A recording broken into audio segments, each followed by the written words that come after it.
पाप से है तारती। श्री भागवत भगवान की है आरती, पापियों को पाप से है तारती। श्री भागवत भगवान की है आरती, पापियों को पाप से है तारती। श्री भागवत भगवान की है आरती, पापियों को पाप से है तारती। यह अमर ग्रंथ, यह मुक्ति पंथ, यह पंचम वेद निराला, नव ज्योति जगाने वाला। यह अमर ग्रंथ, ये मोती पंथ, ये पंचम वेद निराला, नव ज्योति जगाने वाला।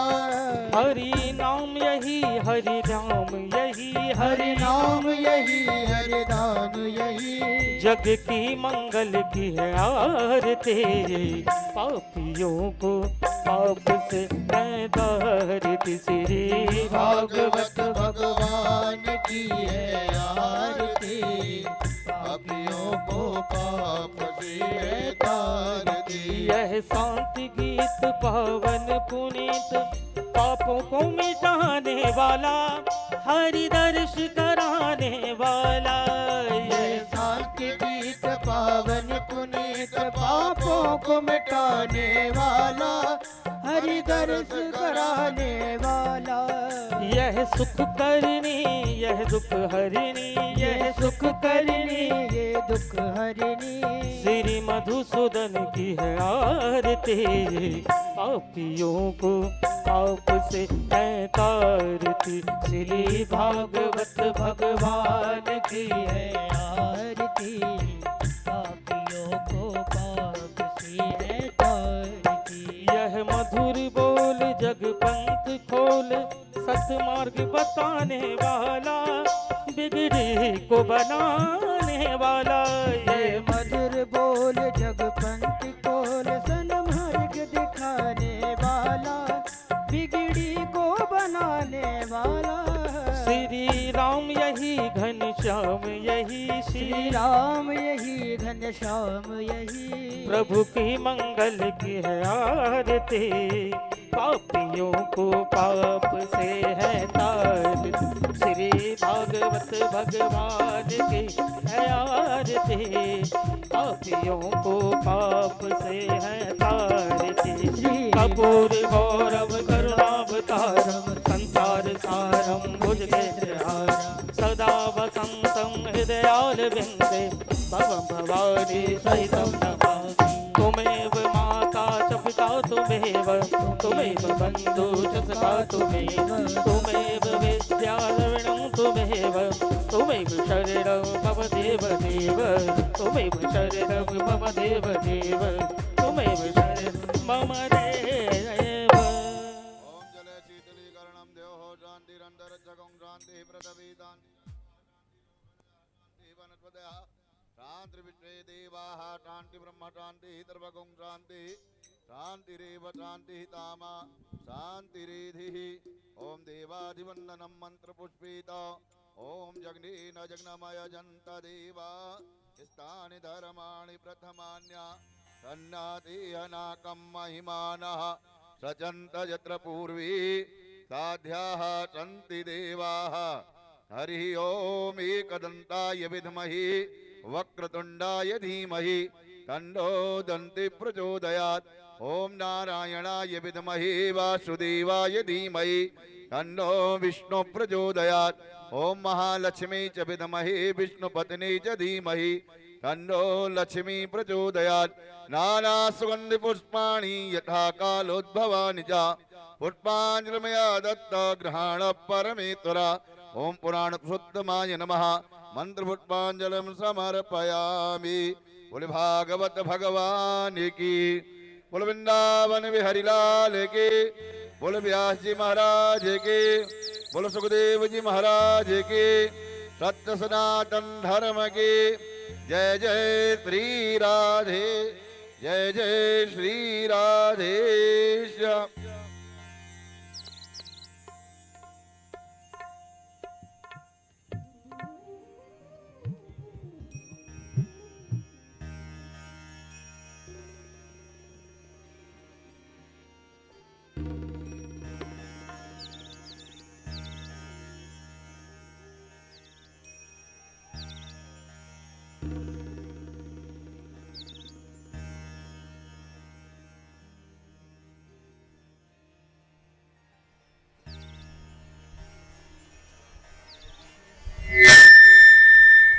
जाइए सभी, बैठ जाइए, बैठ जाइए। जो भी भक्त खड़े हैं सभी स्थान पे बैठे विद्वान हुए और प्रेम से भागवत कथा का आनंद लेते हुए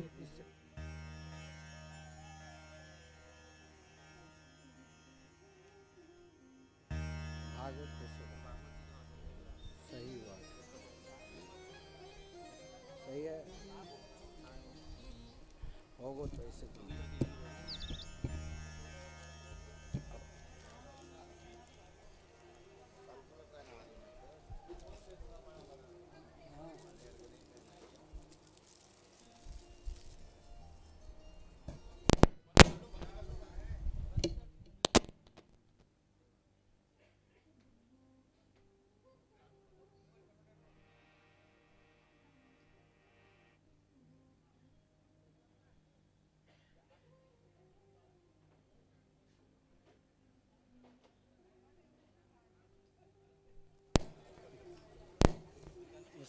पार कर दो, कल से नहीं है।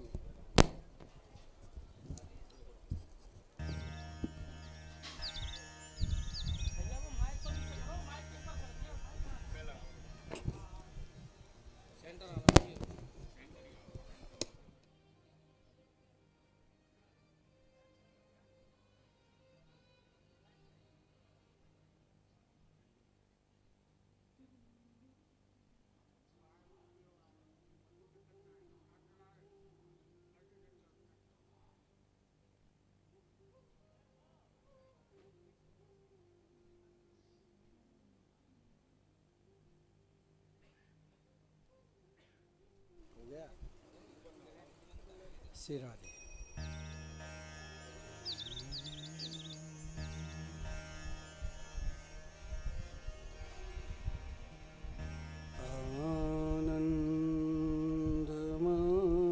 आनन्दमानन्द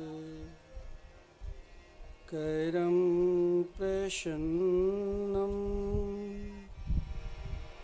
ज्ञानस्वरूपं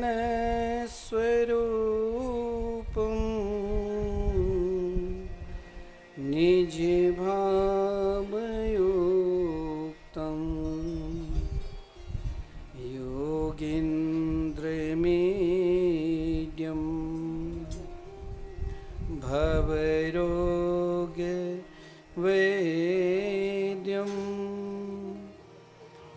श्रीमद्गुरुं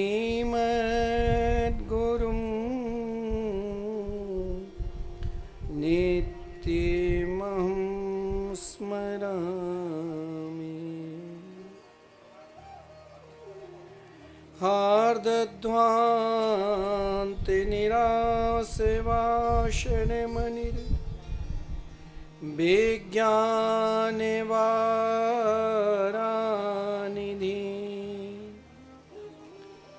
भक्ताभीष्टे सहस्रपूरणविदो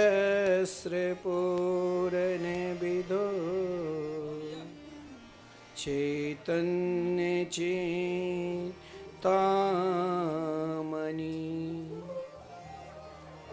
सद्भृङ्गेप सितविष्णुभक्तिनलिनी व्याकोशहेतुदय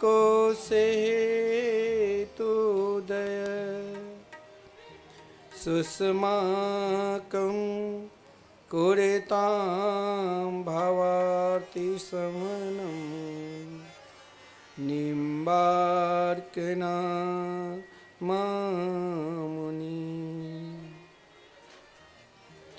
नमस्तस्मै भगवते कृष्णाय कुण्ठ मेधिसे राधाधरे सुधा सिन्धो नमो नित्य विहारिणी। वाञ्छा कल्पतरुभ्यश्च कृपा सिन्धुभ्य एव च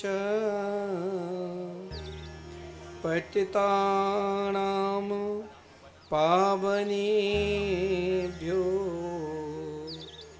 वैष्णवेभ्यो नमो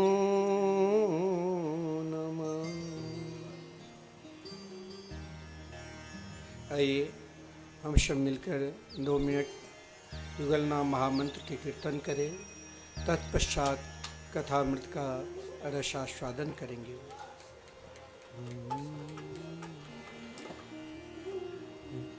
राधे कृष्ण कृष्ण कृष्ण राधे राधे, राधे श्याम श्याम श्याम राधे राधे। राधे कृष्ण राधे कृष्ण कृष्ण कृष्ण राधे राधे, राधे श्याम श्याम श्याम राधे राधे। राधे कृष्ण कृष्ण कृष्ण कृष्ण राधे राधे, राधे श्याम श्याम श्याम श्याम राधे राधे। राधे कृष्ण कृष्ण कृष्ण कृष्ण राधे राधे, राधे श्याम श्याम श्याम राधे राधे।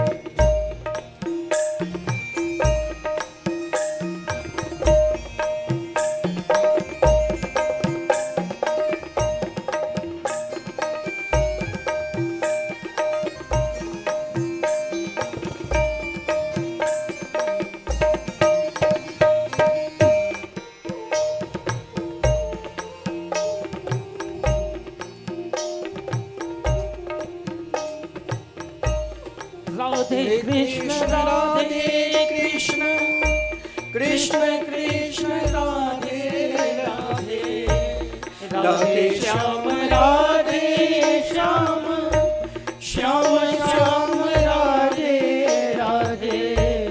राधे कृष्ण कृष्ण कृष्ण कृष्ण राधे राधे, राधे श्याम श्याम श्याम श्याम राधे राधे। राधे कृष्ण कृष्ण कृष्ण कृष्ण राधे राधे, राधे श्याम श्याम श्याम श्याम राधे राधे। राधे कृष्ण कृष्ण कृष्ण कृष्ण राधे राधे, राधे श्याम श्याम श्याम श्याम राधे राधे। कृष्ण कृष्ण कृष्ण राधे राधे, राधे श्याम श्याम श्याम श्याम राधे राधे। राधे कृष्ण कृष्ण कृष्ण राधे राधे, राधे श्याम श्याम श्याम श्याम राधे राधे। राधे कृष्ण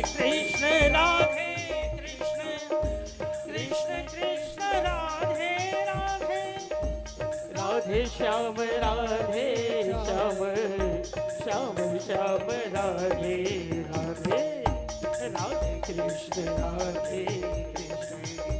कृष्ण कृष्ण राधे राधे, राधे श्याम श्याम श्याम श्याम राधे राधे। राधे श्याम श्याम श्याम श्याम राधे राधे। राधे श्याम श्याम श्याम श्याम राधे राधे। राधे श्याम श्याम श्याम राधे राधे। राधे श्याम श्याम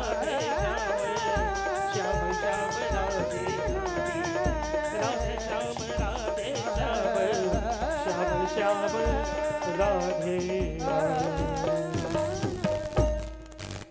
श्री वृंदावन बिहारी लाल की जय हो, श्री सदगुरुदेव भगवान की जय हो, श्रीमद्भागवत महापुराण की जय हो, श्री नाम संकीर्तन की जय हो, श्री सुखदेव जी महाराज की जय हो, समस्त ग्राम बस्ती की जय हो, श्री हनुमान जी महाराज की जय हो, जय जय श्री राम, राधे जय जय श्री श्री राम। राधे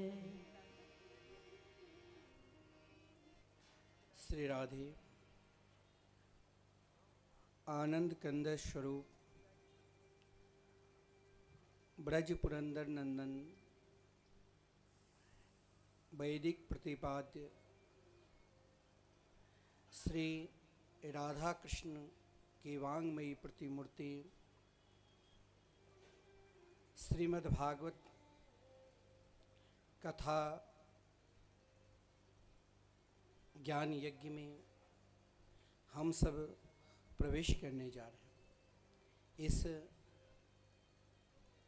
कथा के आयोजक श्री देवेंद्र मिश्र अपनी धर्म पत्नी सहित तथा संपूर्ण उनके परिवार जिस जगह पर बैठकर हम सब कथामृत का रसास्वादन कर रहे हैं, इस भूमि का भी अलौकिक महात्म है। यह मिथिला भूमि और मिथिला भूमि में भी जैसे वृंदावन धाम में ब्रज 84 कोश परिक्रमा आजकल पैदल कम वाहन के द्वारा ब्रज दर्शन करते रहते। पैदल तो वही कर सकता है जिसके ऊपर प्रियप्रीतम की विशेष कृपा हो। और श्री देवेंद्र मिश्र अपनी पत्नी सहित श्री धाम वृंदावन की ही नहीं ब्रज की परिक्रमा 84 कोस की है। और इनके उद्देश्य वृंदावन के कई बार आप इनके आस्था संस्कार चैनल पर भी इनके संगीत देश विदेश में प्रसिद्ध है। लेकिन मैंने कहा कि आप कई जगह कई शहरों में भारतवर्ष ही नहीं विदेशों में भी आप गए होंगे, सब जगह सब प्रकार की व्यवस्था होती। ये मिथिला है और हमारे कथा के जो आयोजक है वो स्वयं गांव से काफ़ी दूर बम्बई में रहते हैं। वहाँ पर सारी व्यवस्था है इनकी। साउंड के लिए आप सब मिथिला कुंज यूट्यूब चैनल के माध्यम से भी इस कथा के लाइव अपने घर पर बैठकर भी श्रवण कर सकते हैं। कई भक्त मिथिला कुंज से जुड़े हुए भी हैं। साउंड की व्यवस्था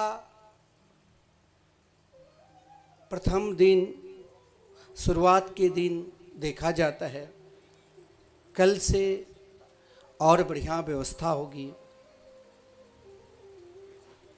देवेंद्र मिश्र वैसे तो पूज्य गुरुदेव से कई बार कई जगह चाहे प्रयागराज हो चाहे वृंदावन हो आश्रम से विशेष मिथिला कुंज परिवार ट्रस्ट से जुड़े हुए हैं और पूज्य गुरुदेव की कृपा है जो श्री धाम वृंदावन में विश्व में प्रथम बार देखिए कहीं भी आज गांव-गांव में वक्ता है कथा करने वाले। ऐसा नहीं है जो हम आपको वृंदावन से आकर कथा श्रवण करा रहे हैं, आपके गांव में भी कथा वक्ता होंगे। प्रायः मिथिला के ऐसा कोई भी गांव नहीं है, भारतवर्ष में अब ऐसा कोई भी गांव नहीं है, कोई भी शहर ऐसा नहीं है जहां 2, 4, 10, 50 वक्ता कथा करने वाले आपको ना मिल जाए। फिर भी वृंदावन की एक महिमा है। वृंदावन की महिमा, वृंदावन में जिस प्रकार ब्रजवासियों और संतों की ही एक भूमि है, अनेक वक्ता, विश्वविख्यात वक्ता लोग भी कथा करते हैं, लेकिन हमारे पूज्य गुरुदेव परम नाम जापक, जिसने प्राय मिथिला के उन गांवों में, आजकल तो व्यवस्था है, सभी को सुंदर व्यवस्था चाहिए, हमें भी चाहिए, लेकिन मैंने देखा पूज्य गुरुदेव ऐसे ऐसे गांव में जहाँ कोई भी व्यवस्था नहीं, बैठक पर एक माइक लगा रहता था, एक जपी, एक पाठ करने वाले, और दोनों टाइम भागवत कथा होती थी। 8-8 घंटे तक लोग बैठकर, लोग थक जाए, लेकिन पूज्य गुरुदेव नहीं थकते थे। आज भी इन अवस्था में भी भक्तों की इच्छा हुई तो वृंदावन धाम में सारी व्यवस्था है, आपके आश्रम मिथिला कुंज में, तो वहाँ भी समय समय पर अपने शिष्यों को भागवत कथा श्रवण कराते हैं। लेकिन पूज्य गुरुदेव ने जो कार्य अभी श्री धाम वृंदावन में कर रहे हैं, और उन कार्यों में श्री देवेंद्र मिश्र जो अभी गुरुदेव वृंदावन में कथा किए थे जुलाई में, पुरुषोत्तम मास में, और वहाँ पर मैंने एक दिन संबोधन किया कि आप लोग जो विश्व में प्रथम बार, देखिए कोई 7 दिन में संपूर्ण भागवत आपको श्रवण करा दे, या कोई 7 दिन तक संपूर्ण भागवत की पाठ सुन ले, ये नितांत असंभव है। बीच में नींद आ जाएगी या किसी कारणवश कोई कार्य से उठ जाते हैं। लेकिन आप कभी भी वृंदावन जाओगे ना, तो वृंदावन में विशाल 30 फुट ऊंचाई और 50 बाय 50 के हॉल बन रहे हैं, जिसमें 18,000 भागवत के श्लोक आप एक साथ दर्शन करेंगे, और उन भागवत श्लोक को एक साथ एक ही जगह पर एक ही समय दर्शन करना, ये बहुत बड़ी सौभाग्य है। और आपने तो उन भागवत से जुड़े हैं जो आपके नाम से निरंतर, जैसे श्री धाम वृंदावन में अखंड कीर्तन मिथिला कुंज में निरंतर 31 वर्षों से चल रहे हैं, उसी प्रकार जब भी आप मिथिला कुंज में प्रवेश करेंगे तो वहाँ सारी व्यवस्था है, भक्तों की ठहरने के लिए भी और निरंतर आत्मसंतुष्टि के लिए। क्योंकि भागवत के प्रारंभ में आप मंगलाचरण में ही श्रवण करोगे कि जीवन में सर्वश्रेष्ठ बल क्या है। आत्मसंतुष्टि के लिए, अध्यात्म के लिए श्रीधाम वृंदावन में अखंड कीर्तन केवल 9 ही जगह चल रहे हैं इस समय। लेकिन पूज्य गुरुदेव ने ऐसा संकल्प किया जो आज लगातार 31 वर्षों से निरंतर अखंड कीर्तन चल रहे हैं। ये सब बताने का अभिप्राय यह है कि श्री देवेंद्र मिश्र, आपने तो गांव में इच्छा हुई कि हम भागवत कथा कराएं, लेकिन लोगों की रुचि शहरों में हो चुका है कथा सुनने की। गांव में अभी आप कोई विशाल कोई नौटंकी का आयोजन कर दीजिए, इतनी भीड़ रहेगी जो पैर रखने की जरूरत। लेकिन उनकी धर्मपत्नी की आज कहा कि हमारी धर्मपत्नी की इच्छा थी एक बार गुरुदेव आवे और एक बार यहाँ कथा भी हो। यह भी जरूरी है, क्योंकि एक ये फल है, आपने बहुत धन कमाया, बहुत नाम किए, लेकिन भागवत को घर में स्थापित के लिए यह एक केवल आप कहोगे कि हमने पुण्य किया, अनेकों तीर्थों में जाकर अनेकों प्रकार की साधना की, इस साधना के बदौलत मैंने भागवत कथा करा ली, यह नितांत असंभव है। क्योंकि भागवत के महात्म्य में ही कहा गया है, जन्मांतरे भवेत पुण्यम तदा भागवतम लभेत। एक जन्म का पुण्य या अनेकों जन्म का पुण्य, उन पुण्य का फल क्या होगा, तो हर व्यक्ति की इच्छा हुई है आजकल, और जाना भी चाहिए। इस सनातन धर्म के लिए, हम सबके लिए वो कार्य आदरणीय प्रधानमंत्री जी ने की, जिसका कौन वर्णन करे। अयोध्या में सबकी इच्छा होती है कि हम श्री राम लला के एक बार दर्शन करें। उन दर्शन का ये एक फल है। आपने जीवन में पुण्य किए हैं तो आपके मन में इच्छा हुई, लेकिन अगर भगवान के चरित्र सुनने का क्या फल है, तो गोस्वामी जी ने श्री रामचरित मानस में वर्णन किया। जिस समय आदरणीय श्री भरत जी प्रयागराज में भरद्वाज ऋषि के आश्रम में गए, तो भरद्वाज ऋषि को कुछ दिन पूर्व ही प्रभु श्री राम लखन जगत जननी माता जानकी के दर्शन हुए। लेकिन भरत जी को जब दर्शन किया तो उनके रोम रोम में श्री राघवेंद्र सरकार श्री सीताराम के निरंतर नाम निकलते थे। तो नाम जाप करना, नाम निष्ठ होना और नाम पर विश्वास करना, इन तीनों का एक ही फल है। वो क्या है?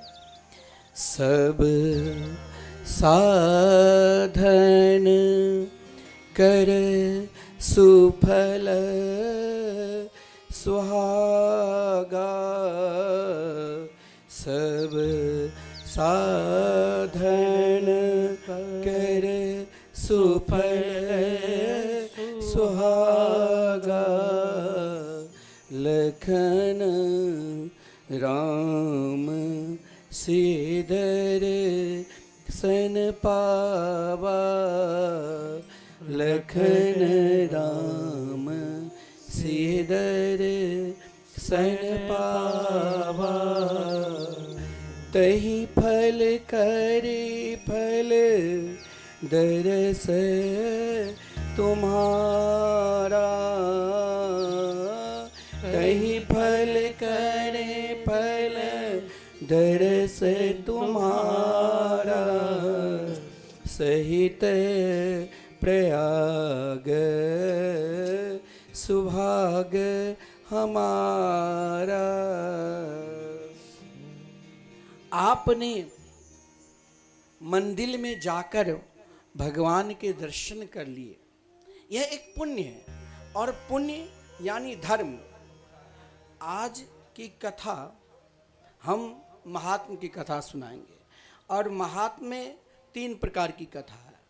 परीक्षित की निष्ठा, परीक्षित की धर्म के प्रति निष्ठा, भक्ति और ज्ञान वैराग्य प्राणी के हृदय में कैसे प्रकट होते हैं।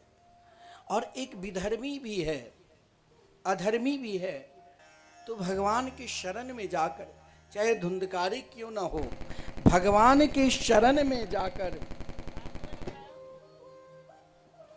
उनका कल्याण कैसे हो। तो भागवत की महात्म, जैसे सबके घर में एक पूजा पद्धति होगी कि सत्यनारायण भगवान की कथा कैसे सुननी चाहिए, शालिग्राम भगवान की कैसी पूजा करनी चाहिए, देवी की कैसे पूजन करना चाहिए। तो हमें अपने जीवन की भी एक पद्धति निकालना चाहिए। इस सनातन धर्म में जीवन की क्या पद्धति है, और जीवन की पद्धति, ऐसा कौन सा धर्म में प्रवेश करो जिससे जीवन की पद्धति एक पूजा में, एक धर्म में बदल जाए। और जब वो धर्म में बदल जाए तो जीवन की एक ही इच्छा बाकी रहे कि मुझे प्रिया प्रीतम की दर्शन कब मिले। और यही दर्शन के पुण्य क्या है? सत्संग। ये भरद्वाज ऋषि ने स्वयं भरत जी से कहा, मैंने अपने जीवन में बहुत साधना की, बहुत उपासना की, उन साधना उपासना के फल मैंने भगवान को पहचाना और पहचान कर उनके दर्शन को प्राप्त कर लिए, सीताराम युगल सरकार की। लेकिन दर्शन से, भगवान के दर्शन से आप चाहोगे कि जीवन की पद्धति बदल जाए और जीवन धर्म की आचरण करने लग जाए, तो दुर्योधन के भी जीवन पद्धति बदल जाना चाहिए। ना जाने दुर्योधन ने अपने जीवन में श्री कृष्ण को कितने ही बार दर्शन किए होंगे, लेकिन उनका धर्म का आचरण निरंतर अधर्म के आचरण में ही लगे थे। धन की उपार्जन करना कोई पाप नहीं है, समाज में प्रतिष्ठित होना कोई पाप नहीं है, लेकिन उस जीवन पद्धति को हमें अधर्म की ओर नहीं ले जाकर धर्म की ओर ले जाना है। और यही भागवत सिखाते हैं। और इस भागवत के आयोजन जिस भूमि पर आप बैठकर सुन रहे हैं ना, यह मिथिला की भूमि, जिस भूमि पर भगवान श्री कृष्ण को भी 2 रूप में आना पड़ा। महाराज जनक जी के ऊपर भी कृपा की और एक आत्मज्ञान महापुरुष विप्रदेव उनके ऊपर भी कृपा। पर भारतवर्ष के, विश्व के संपूर्ण संत भी के आगमन हुए, चाहे भगवान सुखदेव जी जैसे महापुरुष क्यों ना हो। और इस भूमि पर जो अंतरिक्ष में रहने वाले कवि हरि अंतरिक्ष प्रबुद्ध, जो एक संत भी 2 प्रकार के होते, एक व्यवहारिक और एक वास्तविक, दोनों संत के इस भूमि पर आगमन हुए। देखिए, मैं आपके ये विषय में नहीं जाऊंगा कि आप क्या खाते हो, आप मांस भक्षण करते हो या क्या खाते हो, ये आपका काम। हर जगह की एक अलग अलग प्रथा है, अलग अलग पद्धति है, अलग अलग नियम है। लेकिन मैं यह बात जरूर बार बार कहूंगा, अपने जीवन को पूर्ण रूप से भगवान में आश्रित कर दो, अपने आप को छोड़ दो। और छोड़ना कैसे होगा? तो भागवत के महात्म से लेकर, मंगलाचरण से लेकर और भागवत के विश्राम तक केवल एक जगह आश्रित किया, क्या? तो भगवान के मंगलमय नाम के। और ये तब ही हुआ जो जीवन में विश्वास, संबंध और समर्पित लेकर चला। और यही तीनों श्री कृष्ण के गुण भी है, विश्वास, संबंध और समर्पित। और जिसे आदरणीय व्यास जी ने बड़ा भाव में समझाया मंगलाचरण के द्वारा। भागवत के प्रारंभ यानी भागवत के महात्म का सीधा अर्थ होता है भगवान की महिमा।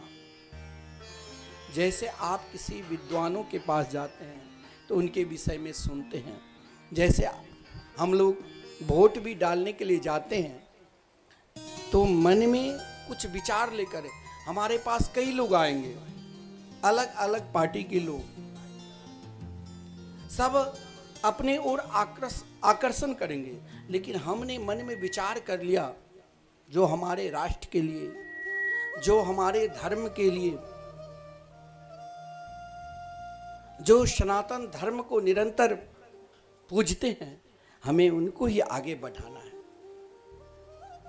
तो यहाँ महात्म में भी, प्रारंभ में, मंगलाचरण में भी और अंत में एक को आगे बढ़ाया। और वो एक कौन है? तो भगवान के मंगलमय नाम। अब मन में एक उत्पन्न विचार भी होता है कि नाम जाप श्रेष्ठ या पूजा श्रेष्ठ या भगवान श्रेष्ठ। तो यहाँ व्यास जी ने बड़ा सुंदर भाव दे दिया मंगलाचरण से। क्या? सच्चिदानंद रूपाय विश्वोत्पत्त्यादिहेतवे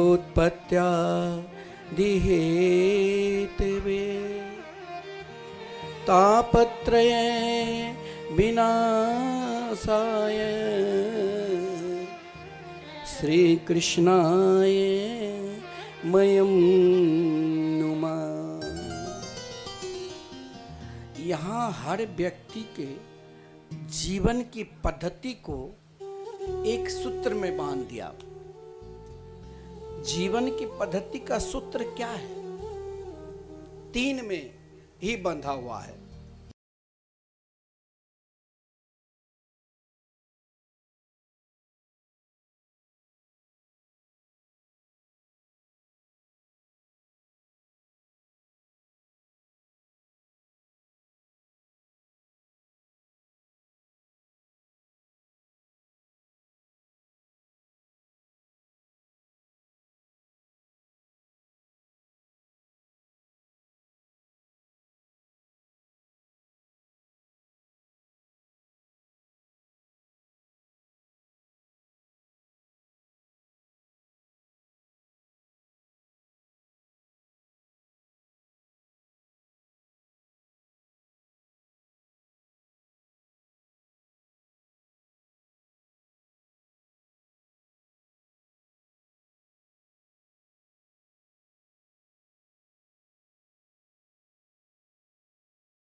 निरंतर तो सत्य को जब पकड़ा तो आप पकड़ कर रहो, छोड़ो नहीं, किसी भी अवस्था में मत छोड़ो।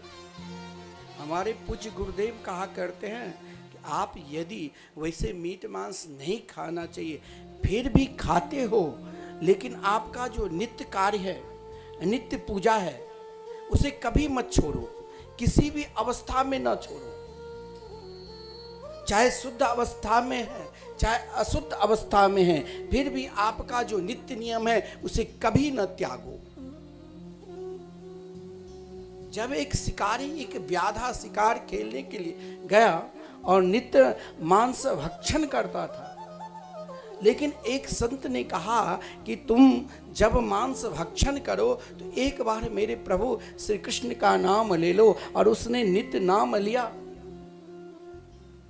एक दिन अज्ञानवशात काफी दूर चले गए थे, और जिस कारण बिना विचार किए ही उस मांस को भक्षण करने लगा, लेकिन वही नित्य का नियम याद किया, अरे मैं तो रोज चाहे मांस भक्षण करूं, लेकिन एक बार श्री कृष्ण के नाम लिए, स्वयं अपने कंठ पकड़कर रुदन करने लगे। मरना अवस्था में आ चुके, पत्नी लड़के बच्चे सब ने आग्रह किया, लेकिन सोचा चाहे मर जाऊं लेकिन अपना नित्य नियम नहीं तोड़ूं, और जिसके कारण स्वयं भगवान को आना पड़ा। और भगवान ने कहा वरदान मांगो, बोले नहीं, मेरे चित्त में प्रसन्नता है।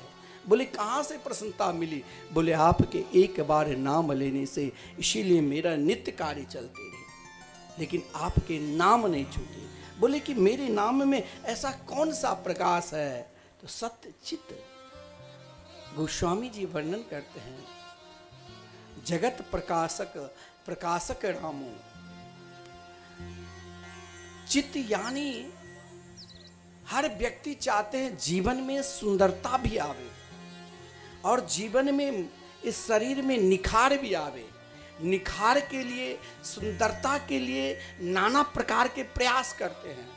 बाजार के अनेक प्रकार के क्रीम लगाकर मुख में लगाते हैं कि कभी मैं बुढ़ा नहीं बनूं, कभी मैं वृद्ध ना बनूं, फिर भी बन जाते हैं। ये निखार भी एक पल के लिए है, ये प्रकाश भी, ये सुंदरता भी कुछ क्षण के लिए है। लेकिन बोले कौन सी सुंदरता जगत में है जो निरंतर बने रहे? बोले जगत प्रकाशक प्रकाशक रामो। चित्त की प्रसन्नता के लिए आप किसी भी अवस्था में रहो, किसी भी धर्म में रहो, चाहे कबीरदास जी हो, चाहे तुलसीदास जी हो, चाहे गुरु नानक हो, चाहे रंती देव हो, चाहे सूर्यदास हो, लेकिन उसने अपने चित्त को निरंतर मुस्कुराहट में रखा। बोले कैसे? तो निरंतर उन प्रभु के नाम की गान कर रहे थे निरंतर। तो बोले कि फिर महाराज अगर उस प्रकाश को अगर हम भगवान पर पूर्ण रूप से विश्वास का पुकारने लगे तो मुझे कौन सा आनंद मिलेगा? बोले निरंतर दुख में भी आप मुस्कुराओगे। कभी कभी क्या होता है, दुख में हम विचलित हो जाते हैं शरीर की व्याधि से या किसी भी प्रकार के दुख से, लेकिन अगर आपने भगवान के नाम का आश्रय ले लिया तो आप निरंतर मुस्कुराते रहोगे, क्योंकि वो आनंद के सागर है, वहां मुस्कुराहट है। बोले अब एक और समस्या आ जाती है। आपने तो बड़ा सुंदर बात कही कि भगवान की शरण में जाने से चित्त में प्रसन्नता और हृदय में मुस्कुराहट आनंद बना रहेगा, लेकिन मेरे घर का काम कौन कर देगा? और काम क्या भगवान देख लेंगे? बोले हाँ। अगर आपको सही में भगवान के प्रति विश्वास है, निष्ठा है, और आप में वो समर्पित भाव है, तो आप विश्वास रखो ना। जब कहा गया है चींटी के पग नूपुर बाजत, वो भी साहब सुनते हैं। जब चींटी चल रहे हैं तो भी उनकी आवाज उनको सुनाई देती है, तो सही में आपके समर्पित भाव है। और जिसके विषय में हम कहते हैं विश्वोत्पत्त्यादि हेतु भी, जो विश्व को स्वयं विस्तार भी करते हैं, पालन भी करते हैं और संहार भी करते हैं, फिर भी आप उदास क्यों? क्योंकि वहां तो कहा गया है तापत्रय विनाशाय। देखिए, शरीर के अंदर 3 ताप है, तन मन धन।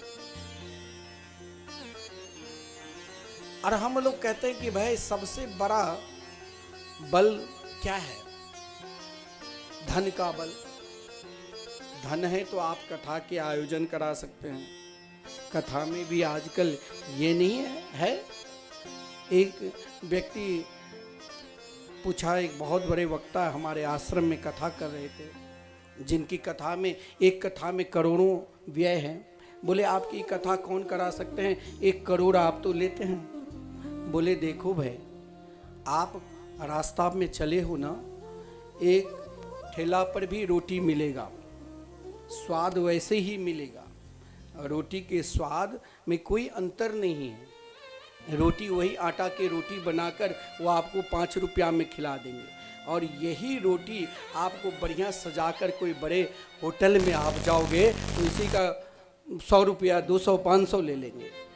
है भागवत ही, लेकिन कहने की तरीका, कहने की एक स्वाद है जो आपके जीवन को बदल दे सकता है, आपके जीवन को परिवर्तन कर सकता है। एक कथा ऐसे भी है जो आपकी घर की कथा सुनाएगी कि आज आपको क्या सास से विवाद हुआ, ससुर से विवाद हुआ, क्या सास को बहू ने नहीं खिलाई, लोग खूब ताली बजाएगी। बहुत सुंदर कथा। एक कथा आपको हंसा देगा, एक कथा आपको नचा देगा, एक कथा आपको रुला देगा, और एक कथा आपको सीधे भगवान से जोड़ देगा। है तो सब भगवान की कथा। तो ये बल, कभी ना उस बल पर विश्वास रखो कि जीवन में सबसे बड़ा 3 ताप भी है और 3 बल भी है। दैहिक, दैविक, भौतिक, इन 3 जो हमारे अंदर ताप है। कोई कहते नहीं सबसे बड़ा धन बल है। मैं कहता हूं धन बल कुछ नहीं है।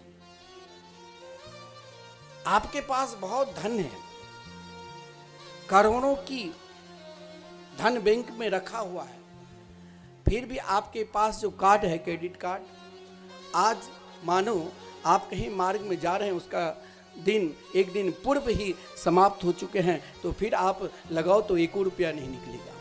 धन रहते हुए भी कभी कभी वो धन समय पर कार्य नहीं देगा। तो धन बल से कोई कहते हैं उससे भी बड़ा शरीर का बल है।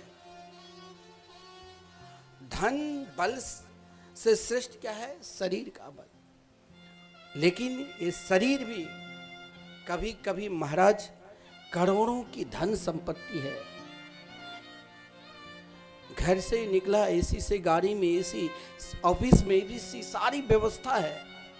सोने की कटोरी में वो बढ़िया, हम लोग जिस प्रकार भरपेट जो इच्छा हुई खा लिया, लेकिन ऐसे ऐसे धनवान हैं, सोने की कटोरी पास में रखा है, लेकिन कब किस समय कौन दवा खाए वो दवा रखा हुआ है, वो गोली रखा हुआ है, वो अपनी शरीर से दुखी है। अब इससे भी कोई कहेंगे कि नहीं, धन बल से तन बल, और एक उससे भी बल क्या होता है? मन। लेकिन ये मन भी कभी कभी स्वयं जिस कार्य में लगे हुए हैं और उस कार्य में सफलता नहीं मिल रही है तो मन खिन्न हो जाएगा, मन उदास हो जाएगा। परंतु इन सर्वश्रेष्ठ जो बल है वो आत्मबल। जीवन में आत्मबल जिसके पास है वही भगवान को प्राप्त कर सकते हैं, और वही संसार में सर्वश्रेष्ठ पद को प्राप्त कर सकते हैं जिसके पास आत्मबल है। भागवत में केवल आत्मबल की शिक्षा दिया है। अगर आपके अंदर आत्मबल है तो मान लो एक दिन जिस कार्य में लगे हैं सफलता अवश्य मिलेगी। और महाराज मंगलाचरण में व्यास जी तो यहाँ तक कह दिया कि उन आत्मबल अगर आपके पास है तो आपको कभी ये नहीं चिंतन करना चाहिए कि हम बहुत बड़े पापी हैं, कि हम बहुत बड़े धर्मात्मा हैं। हमारे गुरुदेव कहा करते हैं कि देखो, अपने पाप से भी कभी कभी घबराना नहीं चाहिए। भागवत तो पाप और ताप को नाश करने वाले हैं। अगर पाप भी हुआ है तो भगवान के शरण में चले जाओ, अगर आप ताप से भी दुखी है तो भगवान की शरण में चले जाओ, क्योंकि वहाँ श्री कृष्णाय वयम नुमा, वहाँ श्री यानी शक्ति के सहित रास रासेश्वरी राधा रानी के सहित श्री कृष्ण विराजमान। गुरुदेव का प्रणाम किया गया है। भागवत के महात्म्य में जो प्रथम संवाद है, भागवत में 3 विशिष्ट संवाद है, 3 महापुरुषों, सूत जी की और सौनक जी की,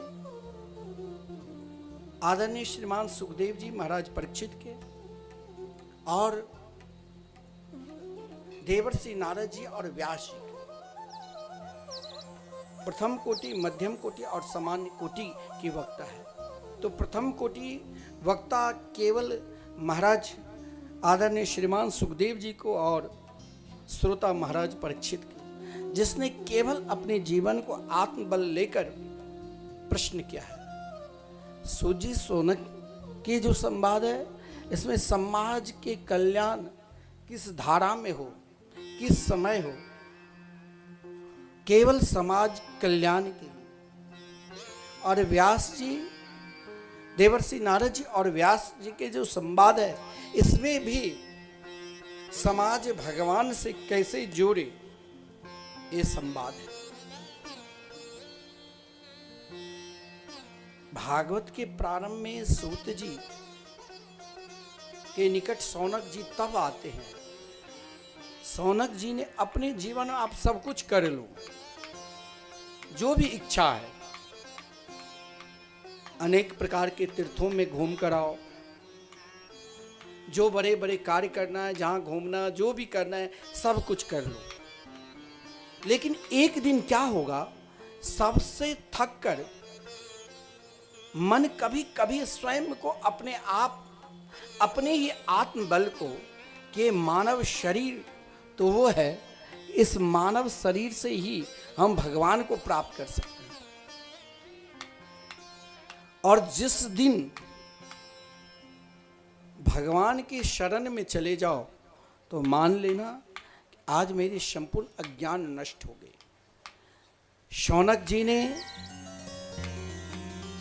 1000 वर्ष तक यज्ञ करने का संकल्प लिया था, मात्र 30 वर्षों तक यज्ञ में थक चुके थे।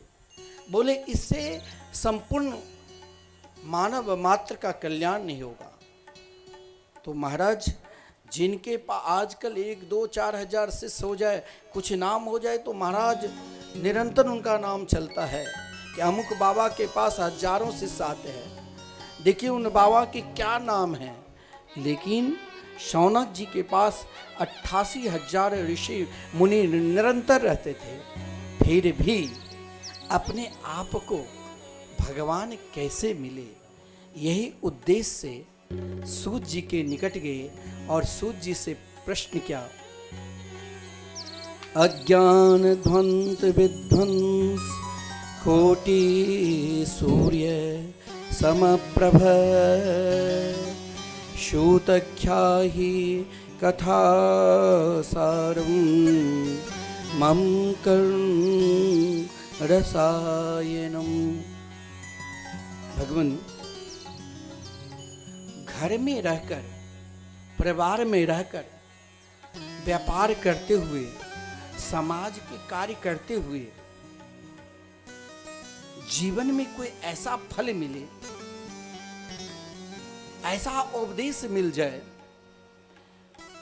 जो अपने आप को हमें कभी यह नहीं मानना चाहिए कि हम सब कुछ जानते हैं, हम ही सर्वश्रेष्ठ ज्ञानी हैं। अगर ऐसा भाव है तो मान लेना उससे अधिक अज्ञानी इस संसार में कोई नहीं है, जो यह मान ले कि हम ही सर्वश्रेष्ठ ज्ञानी हैं, हम ही बहुत बड़े संत हैं, हम ही बहुत बड़े धनवान हैं, या हम ही बहुत बड़े मूर्ख हैं। यह भी नहीं मानना चाहिए। लेकिन यह निरंतर मानना चाहिए कि हम भगवान के हैं और भगवान हमारे हैं। और जब हम भगवान के हैं और भगवान हमारे हैं तो मन में एक ही भाव उत्पन्न होगा, जो भाव शौनक जी के हृदय में उत्पन्न हुआ। और यही भाव लेकर शौनक जी ने सूत जी के पास जाकर कहा, हे प्रभु, कोई ऐसी कथा सुना दो कि ऐसा नहीं है इस सृष्टि को बनाने वाले ब्रह्मा के अंदर भी अज्ञान हो गया था एक बार। ब्रह्मा जी के पास, हम लोगों के पास मात्र एक बुद्धि है और ब्रह्मा जी के पास 100 बुद्धि है। हम लोगों की एक मुख है, ब्रह्मा जी के पास 4 मुख है। लेकिन ब्रह्मा जी भी स्वयं एक बार अज्ञान में गोता लगाने लगे, वो भी कोई साधारण अज्ञान में नहीं। भगवान के विलक्षण प्रेम माधुर्य लीला, वात्सल्य लीला में जहां ब्रह्मा जी देखा भगवान उन नन्हे नन्हे छोटे छोटे बालकों के झूठन को खा रहे हैं, ये कोई ब्रह्म नहीं हो सकता है। तो ब्रह्मा जी जिसके अंदर 100 बुद्धि है, वो भी भगवान की परीक्षा ली। उन ग्वाल वाल और बछड़े को चोरी करे कंदरा में रख दिया। हम कहेंगे कि हम बहुत बड़े ज्ञानी हैं, हमें महाराज, हमने बहुत ऊंचे पद को प्राप्त कर लिया, हमारे लाखों शिष्य है, परिकर है। ऐसा भी नहीं सोचना चाहिए। अज्ञान तो सबके अंदर है। और जो महाराज प्रश्न कर रहे हैं वो अपने जीवन में ऐसे ऐसे वहाँ महात्मा विराजमान थे जो अपने जीवन में ना जाने कितने बार सतयुग, त्रेता, द्वापर, कलयुग को देख चुके हैं। फिर भी जब संत के निकट में गए तो संत के पास जाओ, सदगुरु के पास जाओ तो वहाँ एक कार्य जरूर करना कि अपनी विशेषता को वहाँ बखान मत करने लग जाओ। सदगुरु तो ऐसा है जो आप जो भी बखान करोगे, चाहे अपनी प्रशंसा के भी, उसमें भी वहां कह देंगे। वहां मौन हो जाओ, वहां निरंतर एक ही प्रश्न लेकर उनके निकट जाओ कि हम सर्वश्रेष्ठ ज्ञानी नहीं है,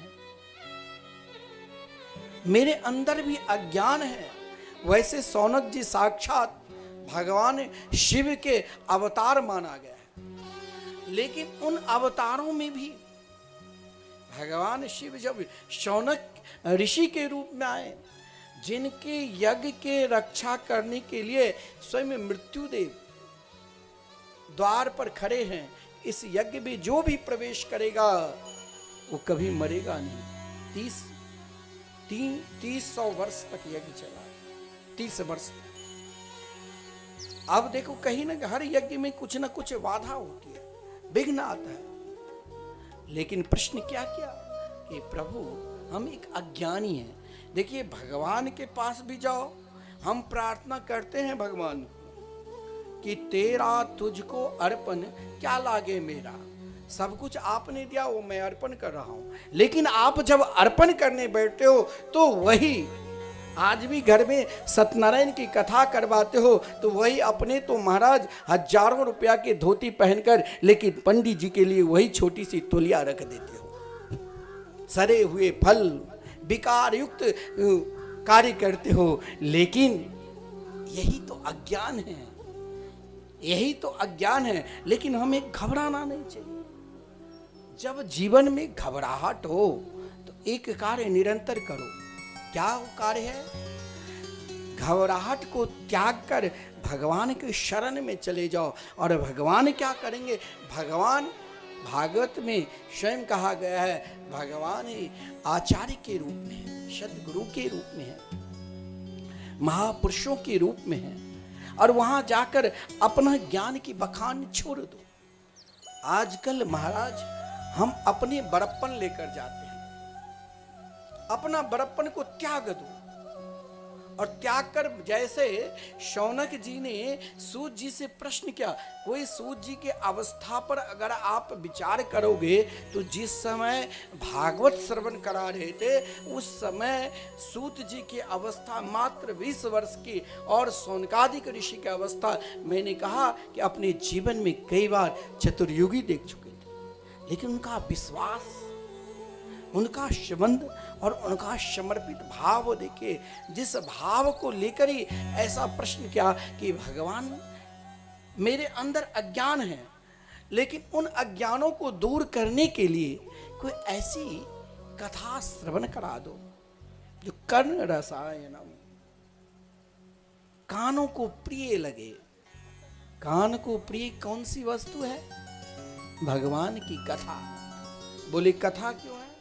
अरे स्वयं भागवत में ब्रजांगनाएं जिस समय भगवान अंतर्धान हो गए थे, उन गोपियों जो लाखों ब्रजांगनाएं, सबकी दृष्टि तन मन धन से श्री कृष्ण में समर्पित थी, लेकिन एक पल के लिए भगवान अंतर्धान हो गए तो उन गोपियों ने भगवान को खोजते खोजते सोचा कि अब अपने आत्मबल का प्रयोग करूं, आत्मबल की सहारा से पुनः भगवान को प्राप्त कर लिया। और भगवान को जब प्राप्त किया तो भगवान के निकट एक ही गान की, क्या? तब कथामृतम तप्त जीवनम कभी भी दीदितम कल्मषाप श्रवणमंगलम श्रीमदाततं भुवि गृह्णन्ति ते भूरिदा जना। ये है आत्मबल। आज समाज में आत्मबल नहीं है, आज समाज में वो बल है। कौन सा बल? जो तीनों बल पर कभी हमें विश्वास नहीं। धन बल से कोई अपने आप में मस्त रहते हैं कि चलो श्री देवेंद्र मिश्र तो अपने बम्बई में रहते हैं, हमारे यहाँ कोई आयोजन होता तो नहीं, हमारे यहाँ कोई आयोजन होता नहीं आते, हम क्यों जाएं। ये सबके लिए है। एक गांव में आप एक व्यक्ति के लिए नहीं है, एक परिवार के लिए नहीं है, ये सबके लिए है। और आदरणीय शौनक जी ने जो प्रश्न किया वो एक व्यक्ति के लिए नहीं, एक आत्मबल लेकर प्रश्न किया कि मेरे अंदर अज्ञान है। ऐसा नहीं है हम बहुत बड़े ज्ञानी हैं, ऐसा नहीं है हम बहुत बड़े तपस्वी हैं, और ऐसा भी नहीं है कि हम ही सब कुछ जानते हैं। जानने वाले तो आप हैं, लेकिन आपसे ही मैं प्रार्थना करता हूं कि अज्ञान मेरे अंदर है, लेकिन कर्ण रसायनम, कानों की रसायन, कानों में एक अमृत। कौन सी अमृत है? जीवन को जलते हुए महाराज कहीं जल रहा है, और जलते हुए अभी दुबई में महाराज जलते हुए भूमि पर पानी प्राकृतिक रूप से नहीं, स्वयं को वैज्ञानिक रूप से पानी बरसाया तो स्वयं डूबने लग गए। स्वयं को अपने आप भगवान की जो संविधान है, भगवान जो धर्म को बनाया उससे विरुद्ध आचरण करोगे तो स्वयं डूब जाओगे। और वो विरुद्ध आचरण कौन कर सकता है? जो महाराज ये नहीं है, आप बहुत बड़े विद्वान भी अज्ञानी हो सकते हैं। तो कहा ऐसी कथा सुना दो जो जलते हुए जीवन में एक महाराज आत्म संतुष्टि, आत्मबल मिल जाए। और वो आत्मबल क्या है? तो उन गोपियों ने भी भगवान से यही कहा था, तब कथामृतम, जीवन को जलते हुए जीवन में एक अमृत की तरह, हे भगवान आपकी गुणगान है, आपकी कथा है, आपके कीर्तन है। और इसी को हम बार बार अगर श्रवण करेंगे तो कर्ण रसायनम, कानों को प्रिय लगने लग जाएगा। आप जिस दिन, एक बात ध्यान देना, सही में आप अपने आप को एकांत में बैठकर यह सोचना कि हम भगवान के हैं कि हम दुनिया के हैं। अगर भगवान के हैं तो भगवान की कथा में आपको आत्मबल मिलेगा। आत्मबल यानी बार बार बार बार सुनने में आनंद मिलेगा, कर्ण रसायनम। और वो आनंद आपको क्या कर देंगे, जब वो कर्ण को प्रिय, तो एक और भी प्रश्न कर दिया कि घर में परिवार में रहकर भक्ति और ज्ञान और वैराग्य की प्राप्ति कैसे मिले। क्या घर में परिवार में रहकर हम भगवान को प्राप्त कर सकते हैं? इस कलयुग में जहां नाना प्रकार के अधर्म, नाना प्रकार के महाराज विघ्न बाधा है, क्या इस कली काल में भी हम भगवान को प्राप्त कर सकते हैं? ऐसी कोई साधना है, ऐसा कोई तप है, ऐसा कोई मंत्र है, ऐसा कोई उपाय है कि इस कली काल में घर और परिवार में रहकर हम भगवान को प्राप्त करें? ये सुनकर एक घर में परिवार में रहकर हम भगवान को कैसे प्राप्त करें? कृष्ण प्राप्ति कर्म शाश्वत साधनम तद वदाधुना।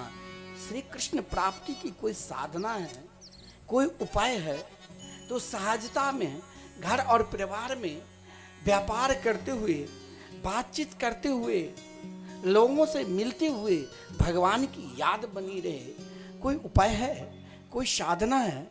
बोले इन साधना की अगर उपाय है तो बता दो, क्योंकि सदगुरु में वो शक्ति है। सदगुरु यदि आपको सही में मिल जाए, आजकल की गुरु नहीं कि लोभी गुरु लालची चेला, आजकल माइक पर भी पुकार कर किसी तरह ये मेरे शिष्य बन जाए। शिष्य बनने के लिए प्रचार होता है गांव गांव में, 100 गाड़ी, 200 500 गाड़ी कि भाई इतने बड़े महात्मा हैं, इनके शिष्य तो बनना है। ऐसे गुरु के शरण में ना जाओ। ऐसे गुरु के शरण में लोभी गुरु लालची चेला दोनों नरक में ठेल्लम ठेल्ला। ऐसे गुरु लग ना जाओ जो प्रचार करके आपसे कहे तुम मेरा शिष्य बन जाओ। जो इच्छा है, आजकल तो ऐसे ऐसे आदमी किसी तरह शिष्य, आपको जो इच्छा है, जिस मंत्र की इच्छा है, अरे तुम्हें अगर सही में आचार्य के द्वारा, संप्रदाय के द्वारा प्रदत्त मंत्र है, एक मंत्र देने की अधिकार है। क्योंकि आचार्य पद्धति के द्वारा आपको एक ही शरणागति और गुरु के द्वारा प्रदत्त जो मंत्र मिला है वही मंत्र देने की अधिकारी। लेकिन किसी तरह आप शिष्य बन जाओ, साल में हम 2-4 बार आपके पास आएंगे, आप मुझे धन दोगे, ऐसा नहीं। हमारे पूज्य गुरुदेव जब वो प्रवचन करने के लिए बैठते हैं तो उनके ऐसे शिष्य हैं जो प्राय सभी के हाथ में, वृंदावन में कई महात्मा ने कहा कि प्रथम बार देखा हूं कि आपके गुरुदेव जब प्रवचन करते हैं उनके जितनी भी शिष्य है सभी के हाथ में झोली माला। क्योंकि उनका संकल्प था आज के दिन में अगर वो मंत्र दीक्षा देने लग जाते तो मिथिला में कोई ऐसा गांव नहीं, कोई ऐसा परिवार नहीं बचता। लेकिन उनका संकल्प था साल भर तक मंत्र जाप करो, नाम जाप करो, 16 माला, तब भी कृपा करेंगे कि नहीं करेंगे वो उनकी इच्छा। हम लोग ने बहुत प्रार्थना की तो कुछ नियम बदले, फिर भी विश्वास करके ही दीक्षा दिया, वैसे दीक्षा नहीं देते थे। ऐसा भी महात्मा है। उन महात्मा के शरण में जाकर ही आपको कृष्ण प्राप्ति कर्म शाश्वत साधनम तद बदाधुना। महात्मा तो ऐसे भी मिल जाएंगे जिनके पीछे लाखों चलते हैं, लेकिन वो स्वयं नहीं अपने आत्म कल्याण के, तो आपको क्या आत्म कल्याण कर देंगे। लेकिन शौनक जी ने कहा कि मुझे विश्वास है ऐसे संत की कृपा हो जाए जो स्वयं चलते फिरते वृंदावन हो। वृंदावन में ऐसा जरूरी नहीं है कि वहीं आपको संत मिल जाएंगे। किसी ने हमसे पूछा कि आपके गुरुदेव वृंदावन में इतने बड़े आश्रम बनाए, फिर भी वो मिथिला में क्यों रहते हैं? तो मैंने भी किसी महात्मा, बहुत श्रेष्ठ वृंदावन के नाम जापक थे, उसने हमसे कहा कि आपके गुरुदेव तो चलते फिरते वृंदावन है, क्योंकि उसने सब कुछ छोड़ सकता है, उनके रोम रोम में भगवान के नाम निकलते हैं, और वो तो उन स्थिति को प्राप्त कर चुके हैं। जैसे कभी हम कीर्तन करके भगवान को पुकारते हैं, तो कभी हम हाथ में झोली माला लेकर, लेकिन जब हम उस स्थिति में पहुंच जाएंगे तो फिर कोई ज़रूरत नहीं। लेकिन उस स्थिति में पहुंचने के लिए तो अभी हमें कई जन्म तक वो साधना करनी पड़ेगी। ऐसे महापुरुष का दर्शन भी भागवत में कहा गया है, अयम ही प्रमो लाभो नृणाम साधु दर्शनम। और ये तब ही होगा जब आप धीरे धीरे भजन करोगे। तो आइए हम भी पुकारें उस प्रभु को। वृंदावन की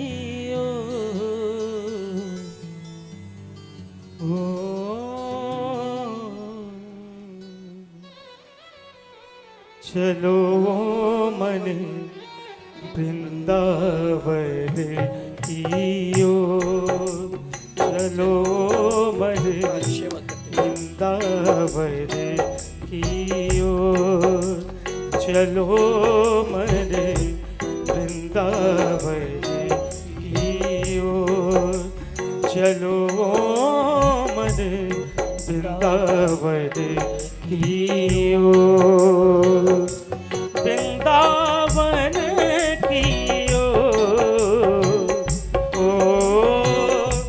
वृंदावन की ओर, चलो मन वृंदावन की ओर, चलो मन वृंदावन की ओर।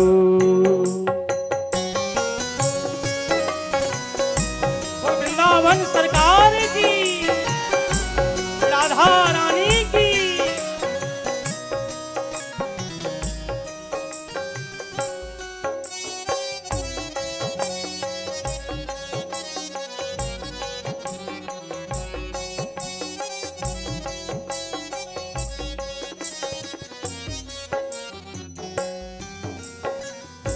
जहाँ विराजे श्यामा प्यारी, जहाँ विराजे श्यामा प्यारी, जहाँ विराजे श्यामा प्यारी, जहाँ विराजे श्यामा प्यारी। और नटवर नंद किशोर, ओ नटवर नंद किशोर, ओ नटवर नंद किशोर, ओ नटवर नंद किशोर, चलो मन वृंदावन की ओर, चलो मन वृंदावन की ओर।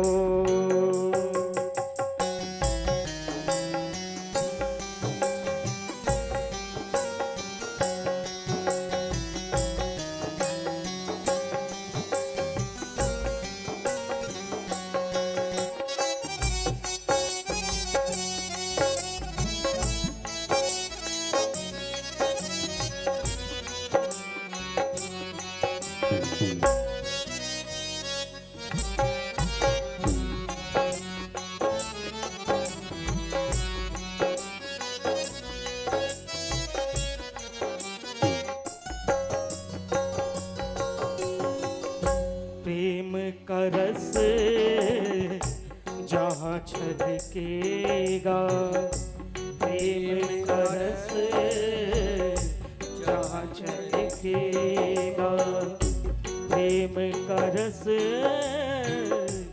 जहाँ छलकेगा, प्रेम का रस जहाँ छलकेगा। और कृष्ण नाम से भो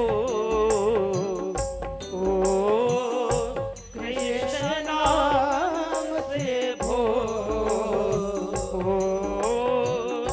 कृष्ण नाम से भोर, कृष्ण नाम से भोर, चलो मद वृंदावन की ओर, चलो मद वृंदावन की ओर। और राधा रमण लाल की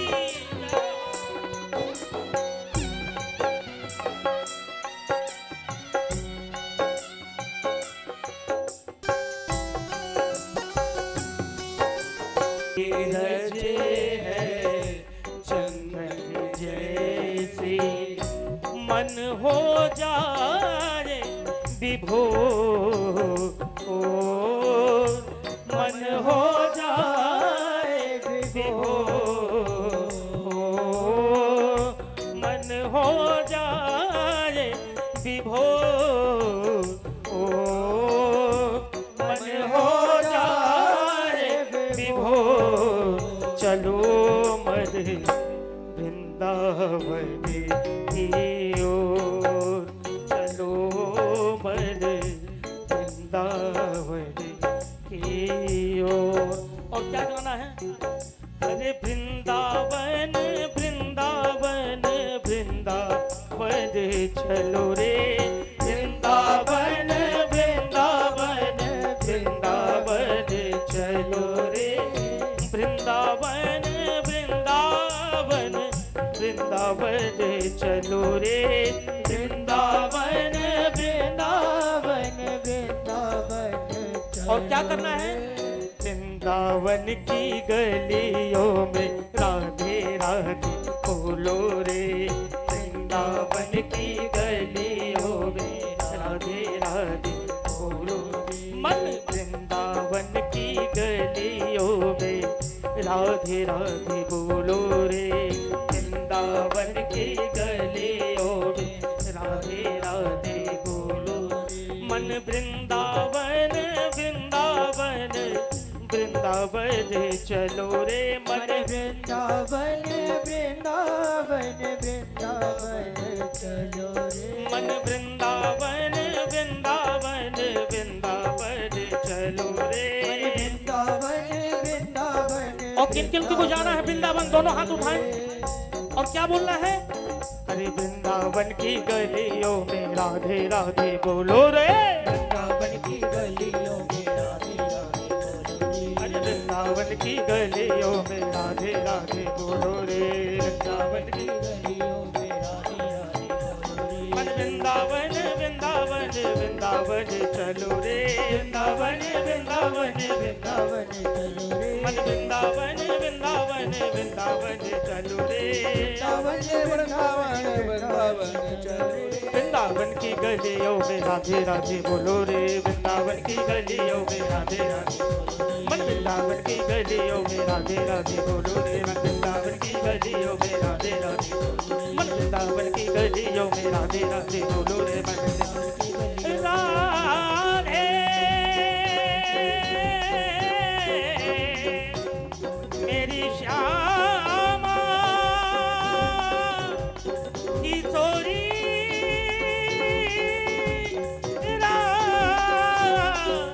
राधे। जय जय श्री राधे। जब सूत जी से सौनकादिक ऋषि ने पूछा, और यही प्रश्न हम सभी के जीवन में भी रखना चाहिए कि घर और परिवार में रहकर व्यापार कार्य करते हुए या अन्य कार्य करते हुए हर व्यक्ति के जीवन में एक इच्छा रहनी चाहिए। हो सकता है आपके जीवन में अन्य बहुत सारी इच्छा है, किसी इच्छा की पूर्ति हुई, किसी इच्छा की पूर्ति नहीं, लेकिन एक इच्छा जरूर रखना चाहिए, कृष्ण प्राप्ति कर्म शाश्वत साधनम तद बदाधुना। जो प्रश्न क्या, इस कलिकाल में भगवान की प्राप्ति कैसे हो, ये विश्वास हमें भी रखना चाहिए, चाहे भगवान की प्राप्ति इस जन्म में हो, चाहे 10 अगला जन्म में हो, चाहे 10 जन्म में हो, कभी न कभी तो हमें करना ही है।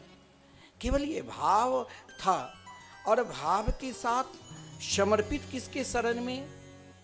मैंने कहा ऐसे सद्गुरु के शरण में जाओ, जिनकी शरणागति में जाने मात्र से ही स्वयं को भजन करने की प्रवृत्ति बन जाए। जीवन में व्यक्ति 2 इच्छा लेकर जाते हैं। आजकल अनेकों टीवी चैनल के माध्यम से आप बड़े बड़े धर्मात्मा के, बड़े बड़े धर्मगुरुओं को भी दर्शन करते होंगे। कोई आपके ऊपर भूत है तो भूत को हटा देंगे, कोई आपके ऊपर प्रेत है तो प्रेत को हटा देंगे, कोई कहेंगे आपके जीवन में ये सब बीता, आपको लगेगा कि नहीं यही हमें भगवान से मिला दे। यह हो सकता है उसके अंदर कोई जादूगर हो, क्योंकि संत आप चाहोगे कि संत के शरण में जाकर सीधे हमें भगवान मिल जाए, ये तो हो ही नहीं सकता है। संत उन साधना, उनकी उपाय बता देंगे, वो मंत्र बता देंगे। किसी तांत्रिक के पास जाओ, मैंने ऐसे ऐसे तांत्रिक को देखा कि हाथ में फूल लेता है और कहता है कि आओ मेरे पास, वो आपको लड्डू दे देंगे। आपको लगेगा वाकई में ये बाबा बहुत बड़े चमत्कारी है। उनकी चमत्कारी साधु संत जो वाकई में भजनानंदी होंगे, उनके पास कोई चमत्कारी नहीं होगा। उनके पास एक ही चमत्कार होगा जो आपको भजन करने का मन हो जाएगा। और वो चमत्कारी संत कौन थे? कहा कि व्यक्ति को आजकल जल्दी कम समय में सब कुछ चाहिए, कम समय में बहुत बड़ा भी होना चाहता है। तो बोले देखिए, भगवान की जो साधना है ना, वो बहुत कठिन है, कम समय में भी मिल सकता है और करोड़ों जन्म के बाद भी मिल सकता है। तो बोले देखो, मेरे पास वो भी मंत्र है जिस मंत्र के सहारे से आप पृथ्वी लोक के संपूर्ण सुख को प्राप्त कर लोगे। मेरे पास वो भी मंत्र है जो स्वर्ग के सुख भी प्राप्त करा सकता हूं। लेकिन शिष्य जान जाते हैं, सही में जिसे भगवान चाहिए, जिसके हृदय में केवल कृष्ण प्राप्ति की, परमात्मा प्राप्ति की लालसा हो, इच्छा हो, वो अन्य साधना में क्यों डूबेंगे? साधना अगर आप भगवान की भक्ति से उपरांत कोई भी साधना करोगे तो उस साधना के फल तो ऐसा नहीं है जो फल नहीं मिलेगा। भगवान ने तो गीता में कहा कि भूत की उपासना करने वाले भूत की लोक में जाते हैं, प्रेत की उपासना करने वाले प्रेत के लोक में जाते हैं, और मेरी उपासना करने वाले एकमात्र मेरे निकट आते हैं।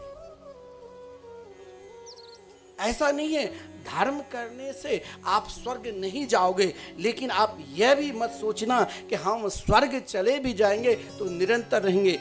यह भी मत सोच लेना स्वर्ग में आप तब तक ही रहोगे जब तक आपके अंदर पुण्य है, और जिस दिन पुण्य का क्षय हुआ तो फिर लौट कर ही आना ही पड़ेगा।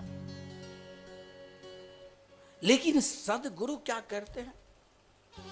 बोले शौनक जी, मैं जानता हूं आपके पास वो भी मंत्र है जिस मंत्र के सहारे से आप मुझे दुनिया के संपूर्ण सुख सुविधा भी प्रदान कर सकते हैं।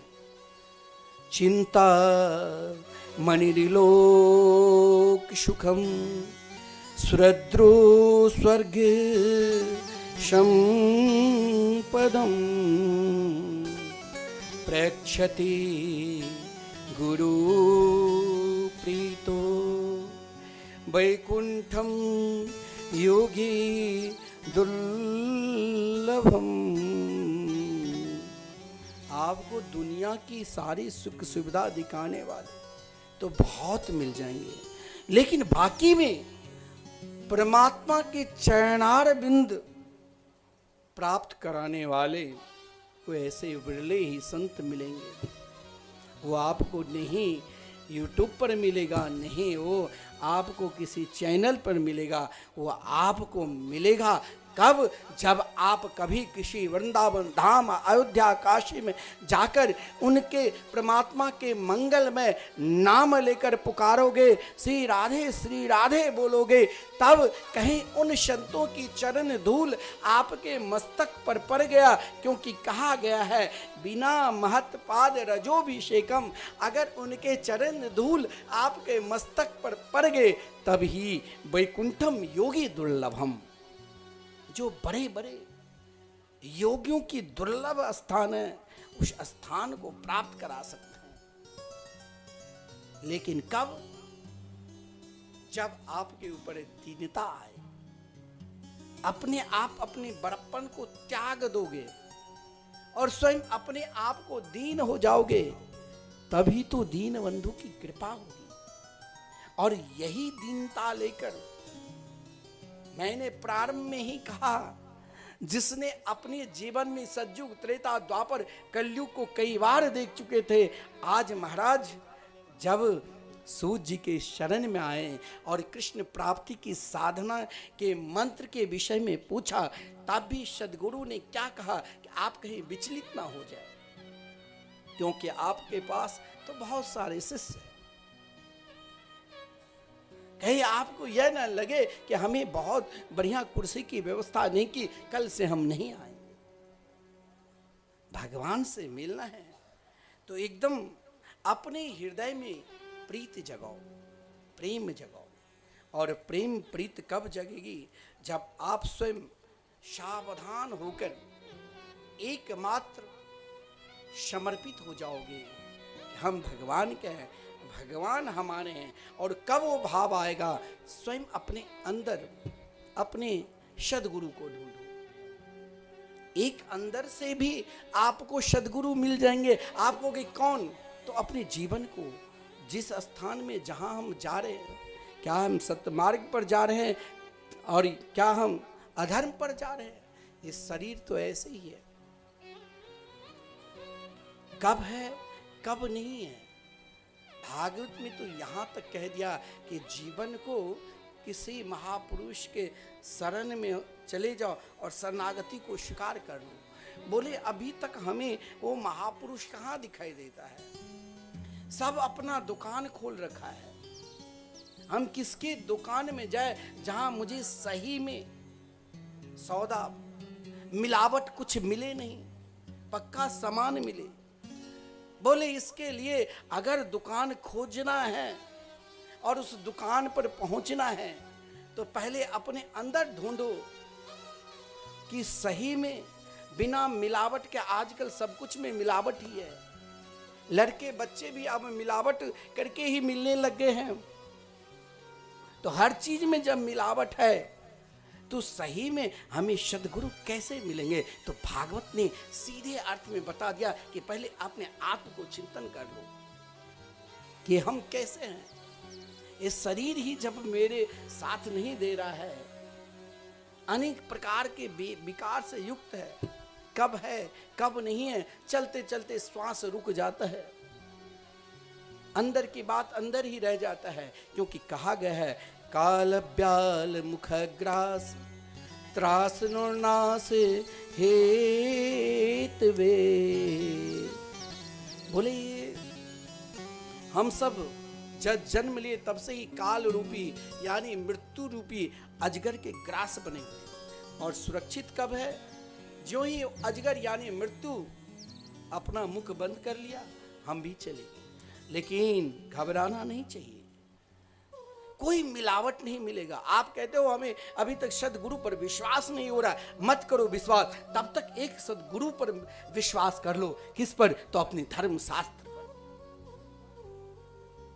अपने धर्म शास्त्र को ही सदगुरु मान लो ना। जीवन में किसी न किसी को तो सहारा लेना पड़ेगा। बिना सहारे से, अरे नदी पार करना है तो केवट की जरूरी है। परमात्मा को प्राप्त करना है तो सदगुरु की भी जरूरत है। फिर भी मेरे अंदर वो विश्वास हृदय में नहीं जगता है तो हमें क्या करना चाहिए? शरीर क्षणभंगुर है, काल रूपी अजगर के ग्रास बना हुआ है। तो कहा कि एक शास्त्र को जीवन में, एक मंत्र को अपना लो। कौन सा मंत्र? तो श्रीमद् भागवतम शास्त्रम। संपूर्ण शास्त्रों के मंथन करने के बाद आदरणीय श्रीमान वेद व्यास जी ने श्रीमद् भागवत शास्त्र की रचना की है। और बोले यदि सदगुरु नहीं मिलते हैं तो कोई साधारण गुरु नहीं।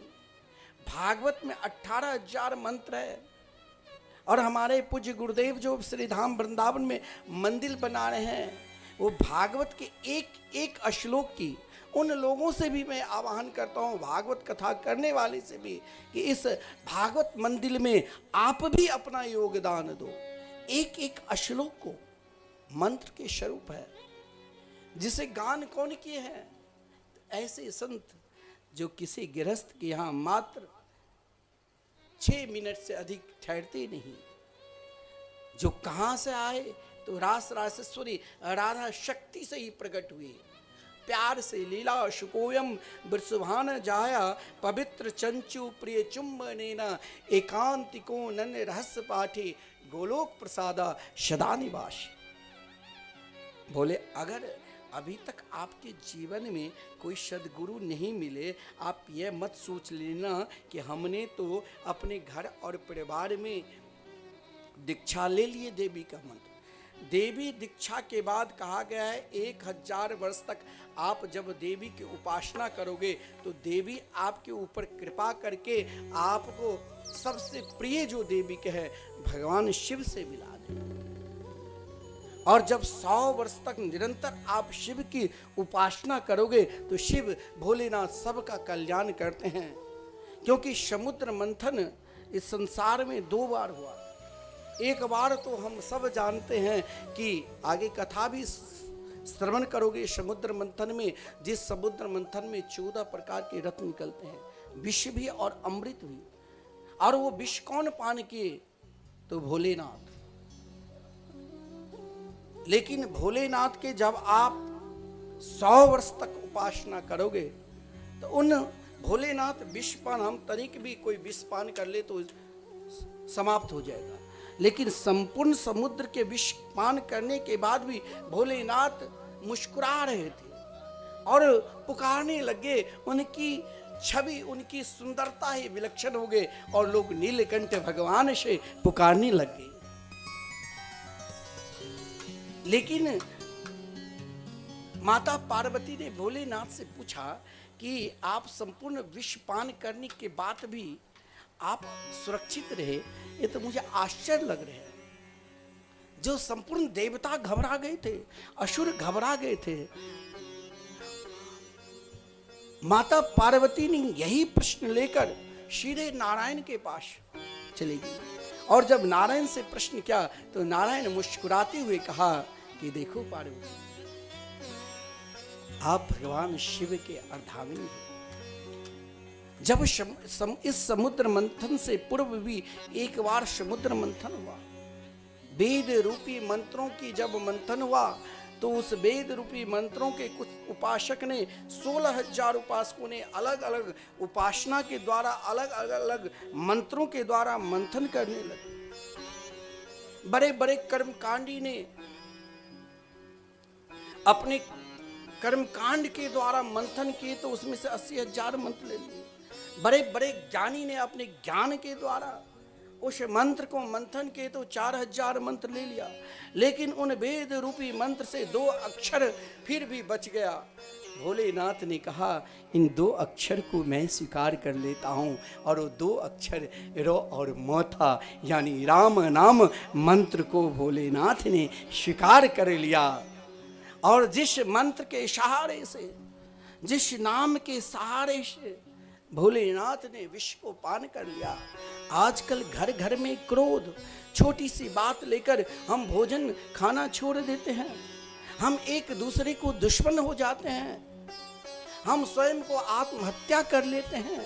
हमें विष, छोटी सी घर में कोई बात कर दिया, उस विष पान की आदत नहीं है तो हम कैसे भगवान को प्राप्त कर लेंगे? इसके लिए तदहम ते भी दास्यामि। जब कहा कि श्रीमद् भागवतम शास्त्रम कलो किरीन भाषितम, भगवान शिव जब प्रसन्न हो जाते हैं तो सोचते हैं मैं इसे क्या दूं, तो श्री राम कृष्ण के मंगलमय नाम प्रदान कर देते हैं और उस नाम के सहारे से ही हम भगवान को प्राप्त कर सकते हैं। ये आदर है कि हमारे जीवन में आजकल लोग अपने माता पिता को वृद्धाश्रम में भेज देते हैं। चाहे करोड़पति के गरीब लोग तो मध्यम परिवार तो आज भी सम्मान करते हैं, लेकिन ऐसे ऐसे परिवार जिनके पास धन की कमी नहीं है, लेकिन उनकी माँ वृंदावन में ना जाने अनेकों वृद्धाश्रम में, अनेकों तीर्थों में, अनेक जगह संस्था चल रहे हैं, वृद्धाश्रम में उसके माता पिता है। अरे तो वो इसीलिए एक परंपरा चली कि आप अपनी माता से भी दीक्षा लेकर उन्हें आदर दो। लेकिन आदरता जब उसके जीवन में स्वयं आचरण नहीं है तो आपके जीवन में कैसे आचरण बनेगा? जब उनके अंदर स्वयं भगवान के प्रति विश्वास नहीं है तो आपको कैसे भगवान के प्रति विश्वास प्रदान कर देंगे? इसीलिए कहा गया है कि ऐसे महापुरुष के शरण में जाओ जिनके शरणागति स्वीकार कर आपको स्वयं भगवान के प्रति विश्वास हो जाए। और विश्वास ना जगे तब तक स्वयं धर्मशास्त्र को सदगुरु मानकर और उन शास्त्र के ज्ञाता जैसे तुलसीदास जी, महर्षि वाल्मीकि, वेद व्यास जी, भगवान सुखदेव जी को ही सदगुरु मानकर निरंतर भगवान के चिंतन करो। देखिए भागवत की एक विशेषता है, महाराज परीक्षित जीवन में महाराज उनके समान कोई राजा नहीं होंगे, श्राप भी लगा, लेकिन अपने जीवन को यदि आप सही में सद्मार्ग की ओर ले जाओगे तो दुखी जीवन भी प्रसन्नता में, सुख में गोता खाने लग जाएंगे। और सुख में देखिए जब घर में कोई छोटा सा उत्सव भी होता है ना, तो हम उस उत्सव में इस प्रकार व्यस्त हो जाते हैं जो भोजन भी भूल जाते हैं, तब भी दुखी नहीं रहते हैं। घर में कोई शादी विवाह कोई उत्सव है तो नाच गान उस कार्य में इतने व्यस्त हो जाते हैं कि हम भोजन भूल जाते हैं। और महाराज परीक्षित तो 7 दिन तक अन्न जल को त्याग कर निरंतर भगवान की कथा में विश्वास किया। आप सोचोगे कि सही में संत हमें कहाँ मिलेंगे? देखिए संत मिलने के लिए सदपात्र भी होना चाहिए। महाराज परीक्षित को जब आदरणीय श्रीमान सुखदेव जी भागवत कथा श्रवण करा रहे थे तो मैंने कहा कि धर्म 2 प्रकार के होते हैं। एक धर्म से आप समाज में प्रतिष्ठा प्राप्त करते हुए स्वर्ग तक प्रतिष्ठा प्राप्त कर लोगे, और एक धर्म से आप सीधे भगवान के पास निरंतर रहोगे। जैसे ब्रजांगनाएं, ब्रज की गोपियों घर द्वार पर काम करते हुए माखन बिलोते हुए भी अपने आप को श्री कृष्ण को निरंतर दर्शन करते थे। महाराज परीक्षित वो आदरणीय श्रीमान सुखदेव जी ने जिस समय भागवत कथा अमृत का रसास्वादन करा रहे थे तो देवता लोग स्वर्ग से अमृत लाया। आप सोचोगे कि अब आपके अंदर के प्रश्न बताता हूँ। आप कहोगे कि भगवान के पास जाकर क्या भगवान मेरे व्यापार को चला देगा? क्या भगवान मेरे परिवार को चला देंगे? जरूर चलाएंगे। एक विश्वास होना चाहिए। देखिए आप जब धर्म पर चलोगे और धर्म के सहारे रह जाओगे तो सब कुछ मिल जाएगा। देखिए महाराज परीक्षित अभी तक कथा नहीं श्रवण की थी। महाराज परीक्षित अपने जीवन में केवल सदगुरु के शरण में गए थे। और कौन सा सदगुरु? जो महाराज जिनके मुखार बिंद से निरंतर श्री कृष्ण नाम की रसधारा निकलती। देवता लोग जिस अमृत को सुरक्षा स्वर्ग आप भगवान के हो जाओगे ना, तो ये मत सोचना कि हम भगवान की कथा श्रवण करते हैं या हम मंदिर जाते हैं तो हमें भगवान क्या देंगे? सब कुछ दे देगा। लिखा है धर्मार्थ काम मोक्षाख्याम यह इच्छेत श्रेय आत्मन एकमेव हरिस्तत्र कारणम पाद सेवनम। आप अगर भगवान के शरण में जाते हो ना, तो धर्म, अर्थ, काम, मोक्ष चारों पुरुषार्थ आपके निकट रहेगा। लेकिन एक विश्वास, देवता ने भी विश्वास करके अमृत कलश ले गया था, और जिस अमृत को सुरक्षा के लिए स्वर्ग में आधी देवता लगा हुआ था, जिस अमृत के लिए ना जाने देवता ने लाखों देवता शहीद हो चुके थे, लेकिन आज महाराज परीक्षित को अमृत पान कराने के लिए देवता गए। लेकिन महाराज परीक्षित ने कहा कि इन अमृत को, संसार में ऐसा नहीं है, आप बढ़िया जब भोजन करते हो उसमें भी सुख मिलता है, आप कहीं घूमने के लिए जाते हो वहां भी सुख मिलता है, आप कुछ उत्सव घर में मनाते हो वहां भी सुख मिलता है। सुख तो हर जगह मिलता है, लेकिन हमें जीवन में सच्चा सुख और शांति कहां मिलेगा? तो महाराज परीक्षित ने कहा कि स्वर्ग के अमृत यदि मैंने पान कर लिया, तो उन स्वर्ग के अमृत पान करने से क्या मिलेगा? बोले, मैंने कहा था आप स्वर्ग में तब तक रहोगे जब तक आपके पुण्य हैं, पुण्य को समाप्त हुआ फिर लौट कर आना पड़ेगा। और भागवत की कथा में कौन सा गुण है? बोले, यद गत्वा नंद्रवंतन्ते तद धाम प्रमम मम, जहां से हमें लौट कर आना ही नहीं पड़ेगा। निरंतर देखिए, तुलसीदास जी सदा अमर है, व्यास जी, मीराबाई, कबीरदास जी, रंती देव जी, रेदास जी, कभी मर सकता है? जहां हमें लौट कर आना ही ना पड़ेगा, हम निरंतर भगवान के पास रहेंगे। देखिए, जीवन में आप सोचोगे कि ईर्षा केवल एक व्यक्ति विशेष में होता है, नहीं, कभी कभी ईर्षा देवताओं के अंदर भी हो जाते हैं। सब भी चाहते हैं कि हमें सम्मान मिले। उन देवता ने भी जब महाराज परीक्षित को आदरणीय श्रीमान सुखदेव जी ने भागवत कथा श्रवण कराने लगे, तो देवता घबरा कर ब्रह्मा जी के पास गए, और ब्रह्मा जी ने भागवत की परीक्षा ली। संपूर्ण धर्मशास्त्र आपने भली भांति अध्ययन की, या संपूर्ण वेद उपासना आपने अनेक प्रकार के कर्मकांड के, लेकिन आपके जीवन यदि भगवान की कथा में, भगवान के कीर्तन में समर्पित नहीं है, तो सब कुछ व्यर्थ है। जैसे ब्रह्मा जी ने अपने ब्रह्मलोक में विशाल तराजू पे वेद पुराण इतिहास सब कुछ रख दिया, और जिस पर भागवत थे, भागवत अपने आप में तटस्थ, और सब पुराण महाराज अपने आप उठ गए थे। देखिए, मैंने प्रारंभ में ही कहा, आप यह मत सोच लो कि सब कुछ हम ही जानते हैं। एक छोटा सा बालक भी आपसे कई गुना अधिक जानते होंगे। वैसे ब्रह्मा जी ने सर्वप्रथम भगवान नारायण से ही नाम की महिमा यानी भागवत को प्राप्त किया था।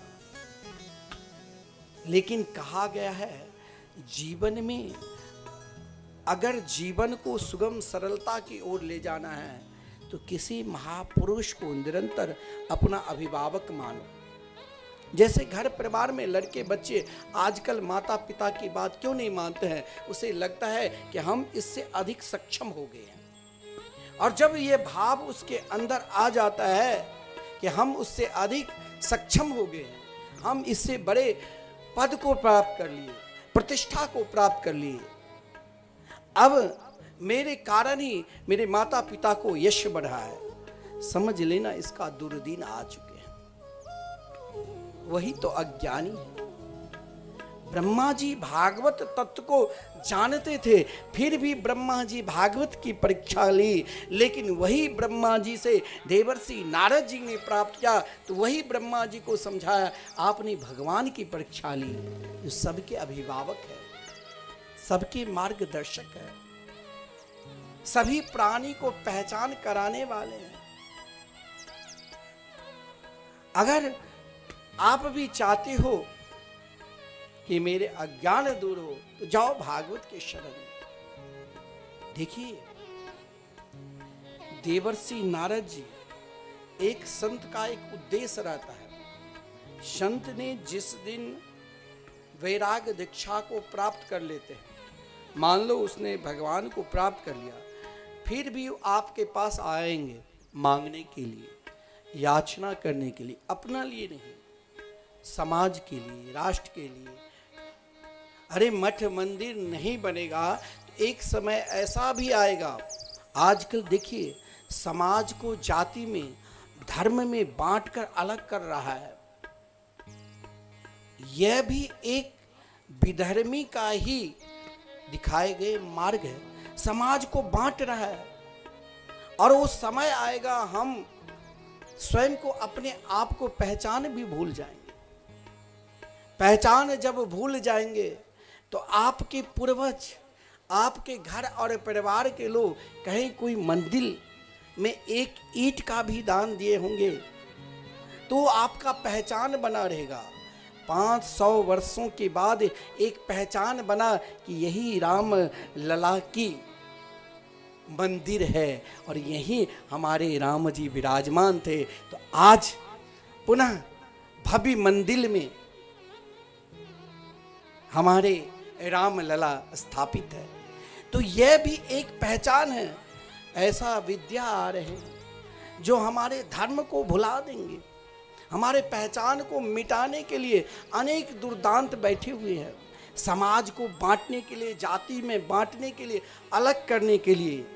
लेकिन 100 वर्ष के बाद, 200 वर्ष के बाद ऐसे महापुरुष भी आएंगे जो पुनः इस सनातन धर्म जो 100 वर्ष तक पीछे हो चुके हैं उसे फिर आगे बढ़ाकर आपको ये पहचान करा देंगे कि आप सब एक है, सब सनातन धर्मावलंबी है।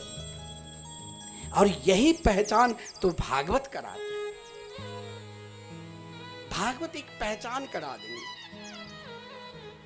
भागवत पहचान करा के क्या कर देंगे, तो जिस दिन आपको ये पहचान हो जाएगा कि हम भगवान के हैं और भगवान हमारे हैं, उसी दिन भागवत आपको भगवान के गोद में बिठा दे। बोल कृष्ण कन्हैया लाल की जय हो।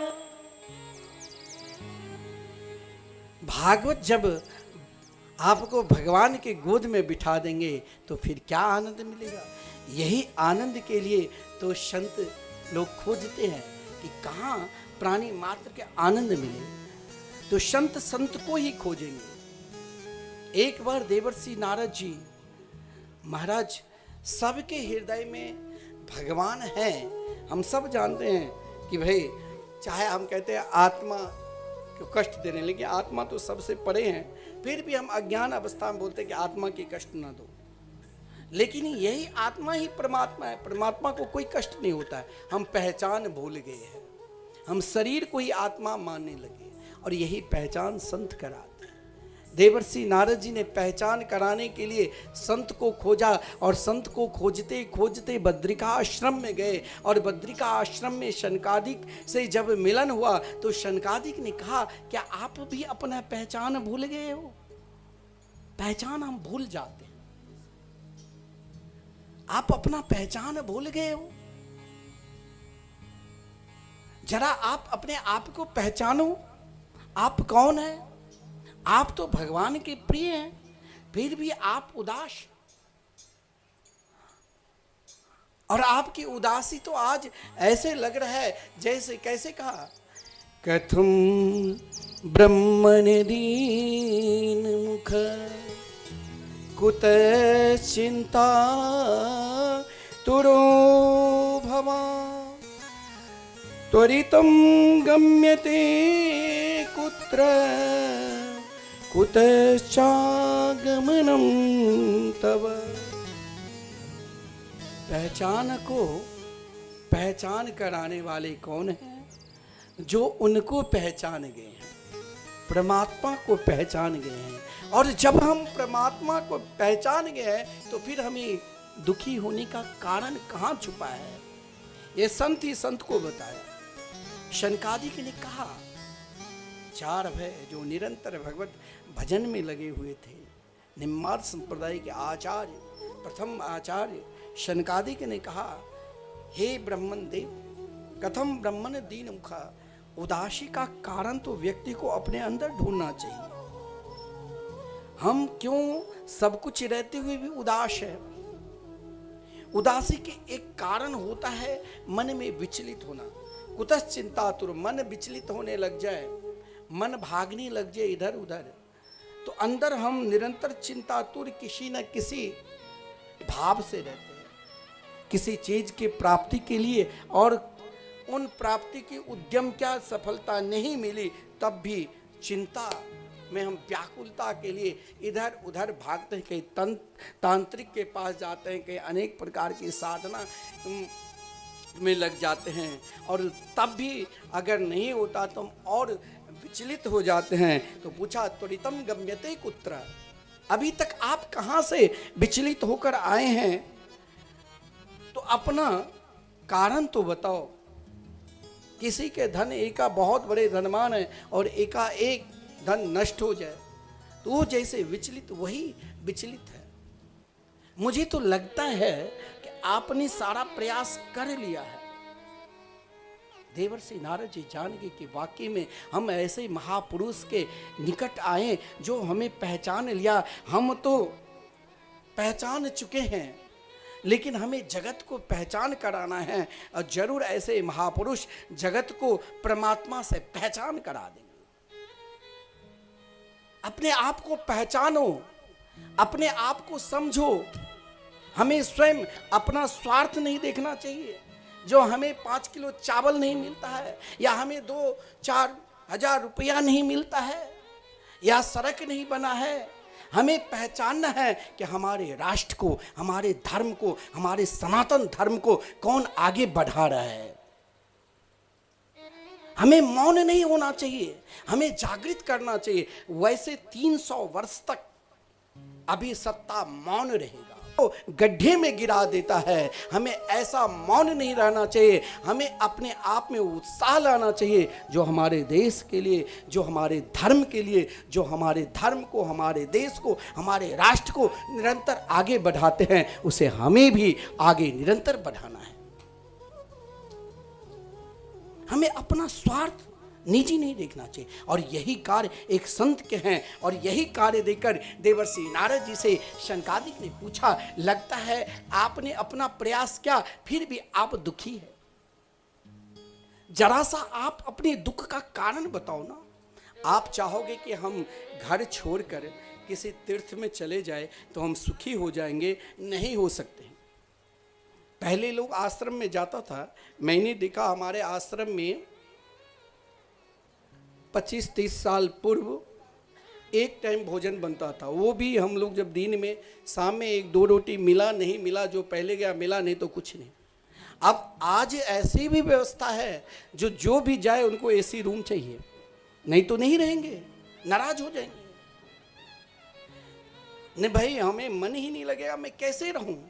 आप चाहोगे कि तीर्थ स्थान में भी हमें वही व्यवस्था चाहिए। हम भी कहीं जाते सोते बढ़िया सुंदर व्यवस्था हो।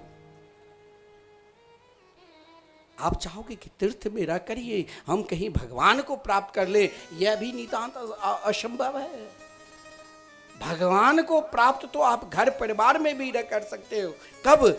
जब आप स्वयं कहोगे, आत्मबल पर विश्वास रहेगा कि हम आत्मबल, यानी आत्मबल ही परमात्मा का बल है, और परमात्मा पर विश्वास रहेगा तो आप घर में भी प्राप्त कर सकते हो। देवर्षि नारद जी ने कहा, मैंने चारों स्थान को ढूंढा, लेकिन मुझे एक स्थान ऐसा भी संसार में लगा जहां निरंतर, देखिए, जिस घर में निरंतर हरि नाम संकीर्तन हो, जिस घर में एक भी व्यक्ति अगर भगवान के नाम जाप करने लग जाए, मान लेना ये घर ही नहीं है, एक धाम, एक वृंदावन हो गए, एक ही अयोध्या हो गए। वो घर में कभी अशांति, अमंगल नहीं हो सकता है। कहा मैंने पुष्कर, प्रयाग, काशी, गोदावरी, अनेक तीर्थों का वर्णन है। कहा तीर्थ में जाकर भी मुझे शांति नहीं मिली। आज भी तीर्थों में बड़े बड़े बिल्डर सुंदर सुंदर 5 स्टार होटल बना दिया। तीर्थों के सरू वृक्ष को काटकर बड़े बड़े महल बन गए। तीर्थों में भी बदमाश, विधर्मी अधिक रहने लग गया। तीर्थ के भी महात्म मानो कम होने लग गया। लेकिन उन तीर्थ में एक विशेषता है, तीर्थ से भी श्रेष्ठ उन तीर्थ में कोई नाम जापक महात्मा अगर विचरण करने लग जाए और उन महात्मा को दर्शन मिल जाए तो मान लेना हम स्वयं तीर्थ हो गए, तीर्थ के समान हम हो गए। मैंने तीर्थों में भी गया, अरे मैंने उन गृहस्थों में भी देखा, आपस में गृहस्थ में भी प्रेम भाव नहीं, माता पिता की सेवा से दूर, स्वयं कलह में ही। पहले देखो गांव देहात में तलाक सब जानते भी नहीं थे, और आजकल तो सब जगह बेटी की शादी क्या धूमधाम से 2-4 महीने के बाद अलग हो जाते हैं। यह भी एक अधर्म है, और यह अधर्म है कलह के कारण कि हम एक दूसरे को, जब हम अपनी बेटी को कन्यादान कर देते हैं फिर भी हम अपने अधिकार चाहते हैं तो वहां कलह होगा ही। बोले गृहस्थों की यहां भी कलह। फिर कहा मैंने संतों के आश्रम में, कहा कि उन संतों के आश्रम में भी नहीं ठहरना चाहिए जहां हरिनाम संकीर्तन और भगवान की कथा ना हो। कई लोग हमारे आश्रम में, एक विशेषता है, वहां सत्संग हॉल है जो एक साथ 1000 लोग बैठ जाते हैं, ऊपर रूम नीचे सत्संग। और मैंने देखा गुरुदेव की ऐसी कृपा है, उन सत्संग हॉल में अभी तक जो भी वक्ता रोते हुए आया, और वो जिस उद्देश्य से, क्योंकि वहाँ निरंतर 24 घंटे आप भजन करो चाहे ना करो, लेकिन आपके कान में युगल नाम महामंत्र राधे कृष्ण कृष्ण कृष्ण राधे राधे, राधे श्याम श्याम श्याम राधे राधे निरंतर सुनाई देगी। वही आश्रम है जहाँ भगवान की कथा और कीर्तन हो। और उन सत्संग भवन में ऐसे ऐसे वक्ता आए जो कल तक कोई नहीं जानते थे, आज उनका नाम पूरा विश्व में छाए हुए। मैं जब कोई कथा करने के लिए आता, मैं वही कहता हूँ कि आप भगवान के नाम संकीर्तन में विश्वास रखो, और यहाँ जो साधु संत संकीर्तन करने वाले इनकी भोजन सेवा करो, देख लो चमत्कार। और ऐसे ऐसे वक्ता आज विश्व में नाम कर रहा है, क्योंकि वहाँ निरंतर संकीर्तन। कहा गया है जिस आश्रम में भगवान के नाम संकीर्तन ना हो, सत्संग ना हो, वहां भी नहीं जाना चाहिए, क्योंकि वो भी एक कलह के कारण है। देवर्षि नारद जी ने कहा मैंने तीर्थों में भी गया, गृहस्थ के द्वारों पर भी गया, संतों के आश्रमों में भी विचरण किया, लेकिन जहां मैं सोचा प्राणी के हृदय में शांति आनंद क्यों नहीं मिल रहा है, सुख क्यों नहीं मिल रहा है, मेरे हृदय में नहीं माना, तो मैं सोचा कि पृथ्वी लोक पर क्या कहीं सुख नहीं है? जरूर है। बोले चलो यही पृथ्वी लोक पर कोई ऐसी भी भूमि होगी जहां प्रभु स्वयं लीला किए होंगे। और जब मैं वृंदावन आया तो वृंदावन में एक चमत्कार है। वृंदावन के संतों कहते हैं कि आप वृंदावन में रहकर आप भजन करो चाहे ना करो, लेकिन हर बुराई को केवल आप वृंदावन में राधा रानी के चरण रज की उपासना करने लग जाओ।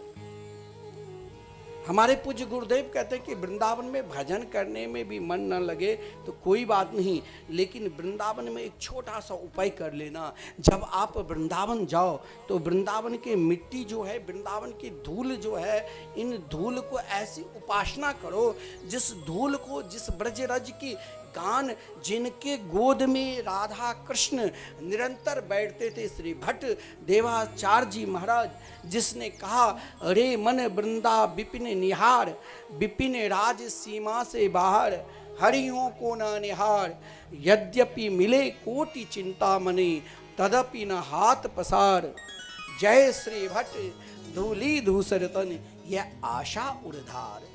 देवर्षि नारद जी ने जब वृंदावन आया तो वृंदावन की धूल, वृंदावन की मिट्टी को यमुना किनारे, यमुना जी की धारा को दर्शन करते हुए उस बालका की कन को देखा, तो वहाँ भी दो रूप में, गौर रूप में, श्याम रूप में देखा, और उस ब्रज में देखा कि राधा रानी की चरण रज है, जो संपूर्ण विगड़ी को बनाने की शक्ति है,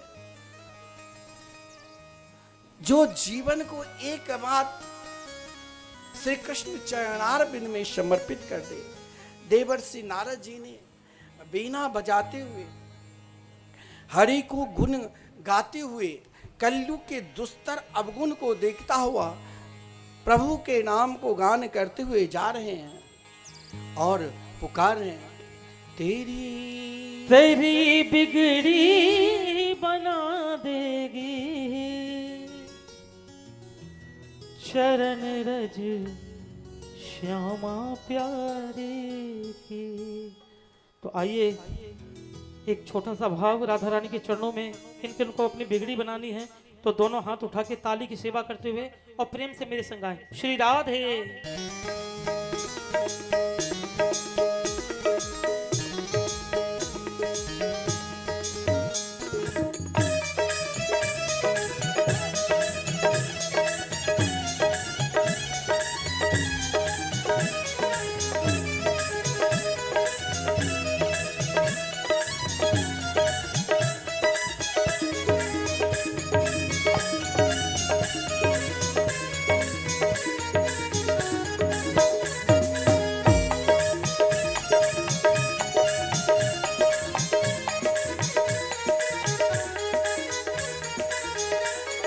तेरी बिगड़ी बना देगी, तेरी बिगड़ी बना देगी चरण रज श्यामा प्यारी की।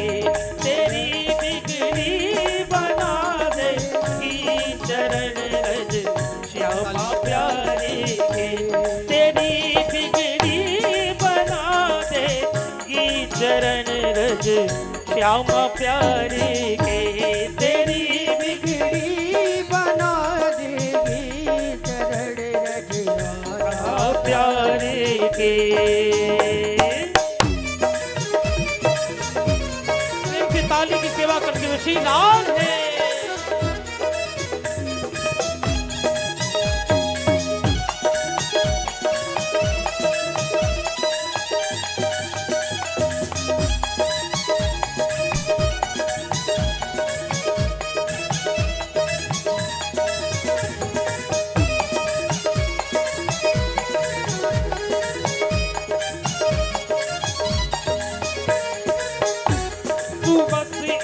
बार प्रथा से लगा कर देख मस्तक पर, तू बस एक बार प्रथा से लगा कर देख मस्तक पर, तू बस एक बार प्रथा से लगा कर देख मस्तक पर, लगा कर देख मस्तक पर, लगा कर पर। सोई किस्मत जगा देगी, सोई किस्मत जगा देगी चरण रज श्यामा प्यारी के। सोई किस्मत जगा देगी चरण रज श्यामा प्यारी के। तेरी बिगड़ी बना देगी चरण रज श्यामा प्यारी के। बिगड़ी बना देगी चरण रज श्यामा प्यारी। बोल राधा रानी सरकार की।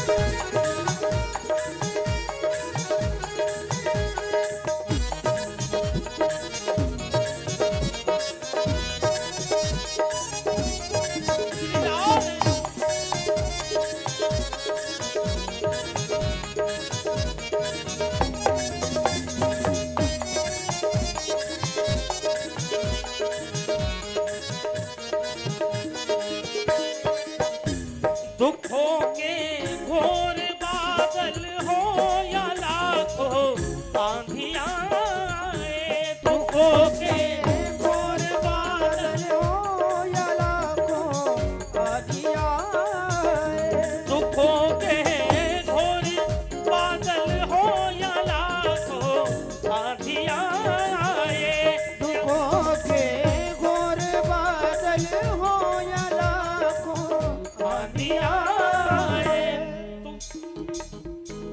तुझे सबसे बचा लेगी, तुझे सबसे से बचा लेगी चरण रज श्यामा प्यारी के तेरी बिजली बना देगी चरण रज श्यामा प्यारी के तेरी बिजली बना दे।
संपूर्ण पाप और रुई के पहाड़ को जलने में हो सकता है देर लग जाए, लेकिन आपके अंदर की जो पाप रूपी पहाड़ है उनके जलने में एक क्षण भी नहीं लगेगा। ये स्वयं भक्ति देवी के सिद्धांत है। भक्ति देवी ने देवर्षि नारद जी से कहा कि आपके जीवन ही तो भगवान के लिए हुए हैं। मैंने सुना आप भी तो भगवान हैं, क्योंकि 24 अवतारों में देवर्षि नारद जी का भी, भगवान के 24 अवतारों में देवर्षि नारद जी का भी नाम है। और देवर्षि नारद जी को देखकर ही भक्ति देवी ने कही, भो भो साधो क्षणम तिष्ठ मा चिंता मपि नाशय दर्शनम तव लोकस्य सर्वथा हरम परम। आप तो वो महापुरुष है जिनके रोम रोम में सदा कृष्ण नाम निकल रहे हैं, और ऐसे नाम जापक के दर्शन से ही, क्योंकि अघनाशनम, मैंने कहा पाप रूपी जो पहाड़ है, क्योंकि भगवान ने जब ग्वाल वाल पाप रूपी अजगर के मुख में प्रवेश किया तो भगवान ने कहा चाहे मेरे भक्त से पाप हो जाए तब भी मैं उनके अंदर प्रवेश कर, पाप के अंदर भी प्रवेश कर भगवान निरंतर हर समय अपनी परम प्रिय भक्त की रक्षा करते हैं, और ग्वाल वालों की रक्षा की, यानी सर्वथा का हरम परम। आप तो परम प्रिय भगवान के हैं, क्योंकि मैंने सुना है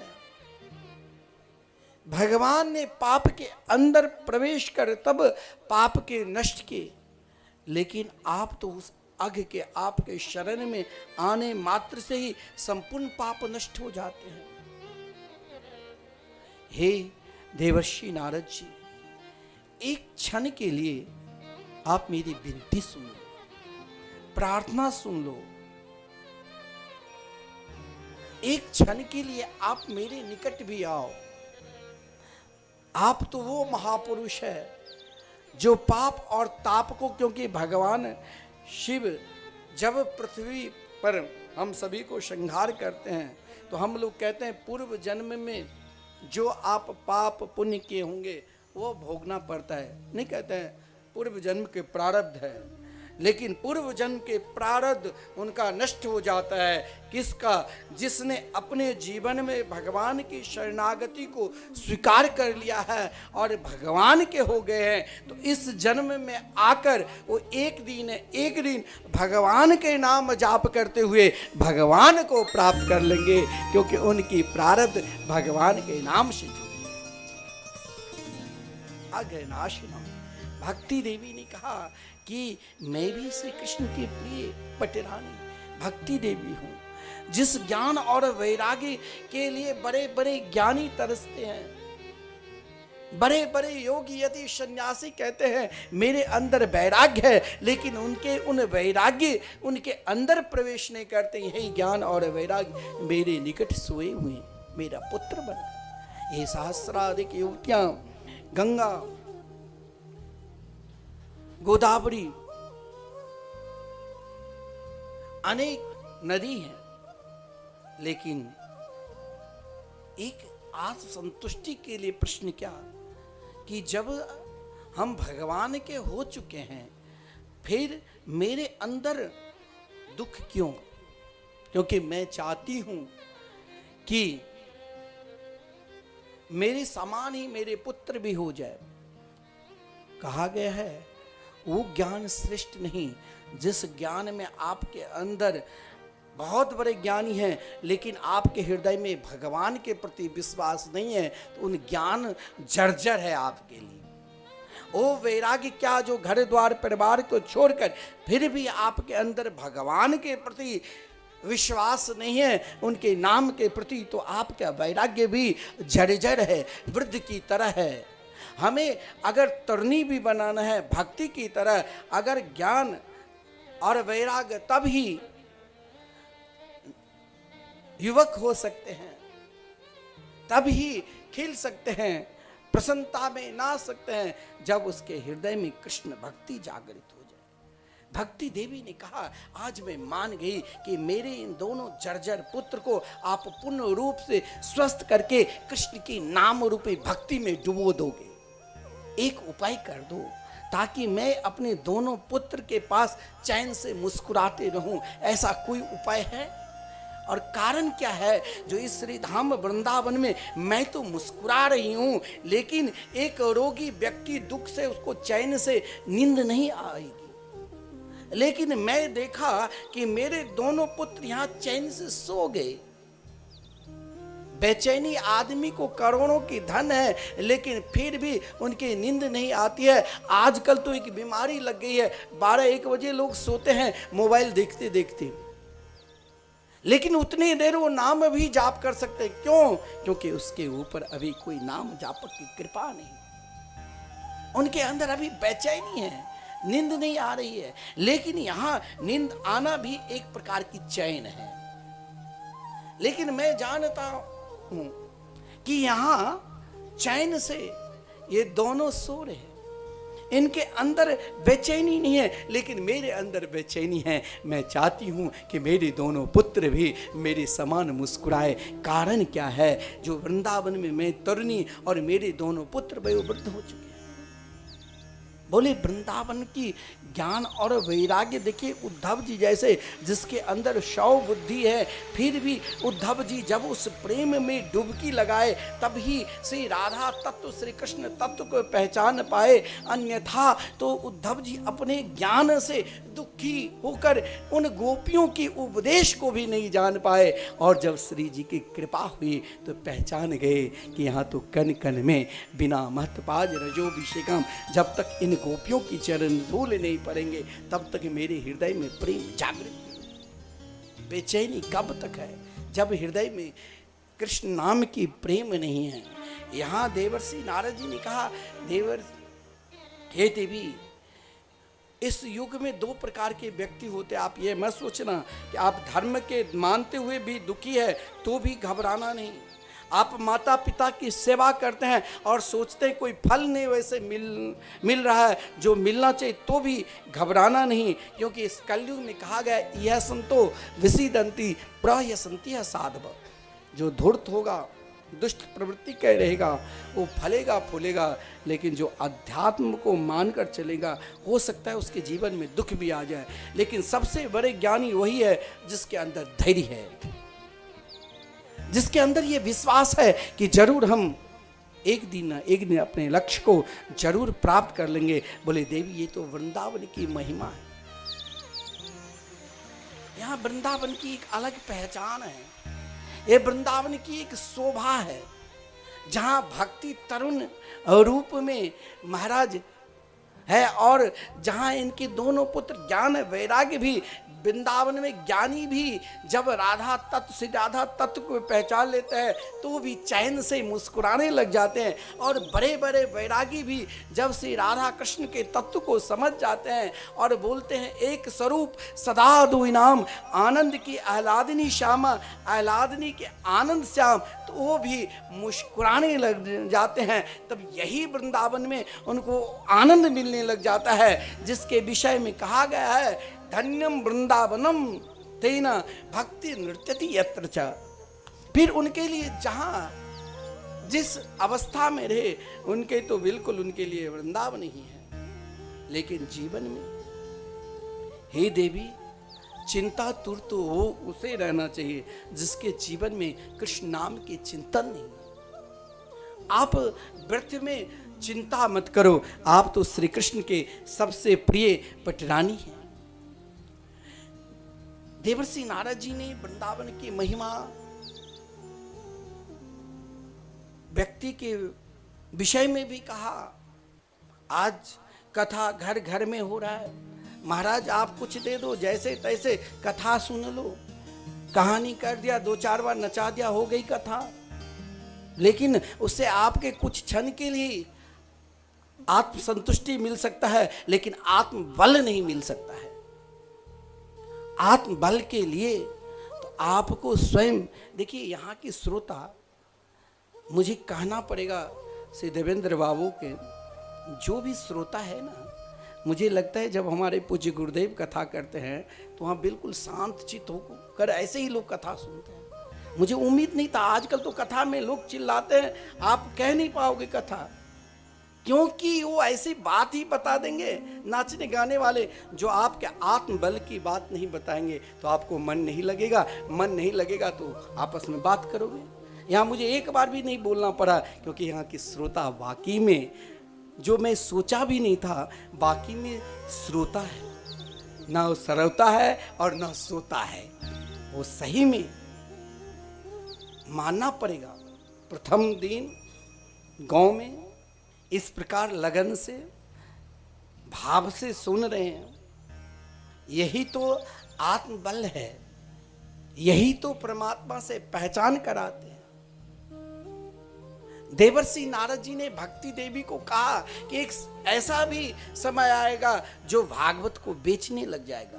कर्ता कर्ण लोभे न, कथा की सार तत्व को छोड़कर घर द्वार की बात सुनेंगे, लोग खूब ताली बजाएंगे, हंस लिया रो लिया, हो गई कथा, लिया प्रसाद चल दिया।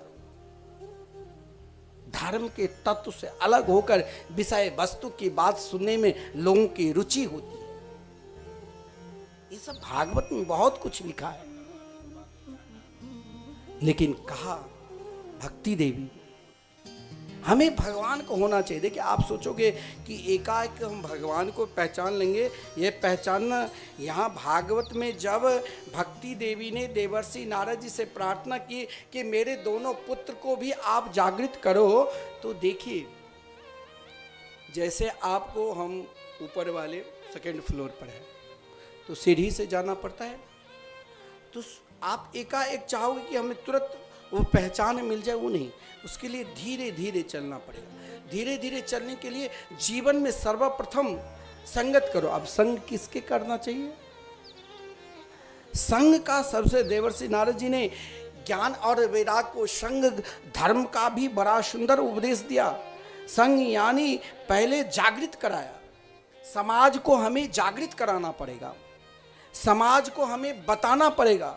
चाहे 2, 4, 10, 20 लोग ही बैठे हैं, लेकिन उसे पहचान कराना पड़ेगा कि भागवत कोई नाचने गाने मौज मस्ती सुनाने की ग्रंथ नहीं है। यह आत्मबल को पहचान कराने की ग्रंथ है, यह आत्मबल को जागृत कराने की ग्रंथ है। यह हमें पहचान कराता है कि हम भगवान के हैं और भगवान हमारे हैं। इसीलिए देवर्षि नारद जी ने ज्ञान और वैराग्य को पहचान कराया कि आप पहचानो, आप बहुत बड़े ज्ञानी हैं, लेकिन आपके ज्ञान अगर भगवान की भक्ति की ओर नहीं जा रहे तो आपको नहीं घबराना चाहिए। आपको कोई संत महापुरुष का संग करने लग जाना चाहिए। संत महापुरुष से मिलन से आप चाहोगे कि एकाएक मेरे जीवन में प्रभाव आ जाए, तो ऐसा ही नहीं। एक संत तो प्रहलाद जी भी थे, जिनके रोम रोम से भगवान के नाम पर विश्वास था, जो खंबे से भी अपने पिता को दिखा दिया।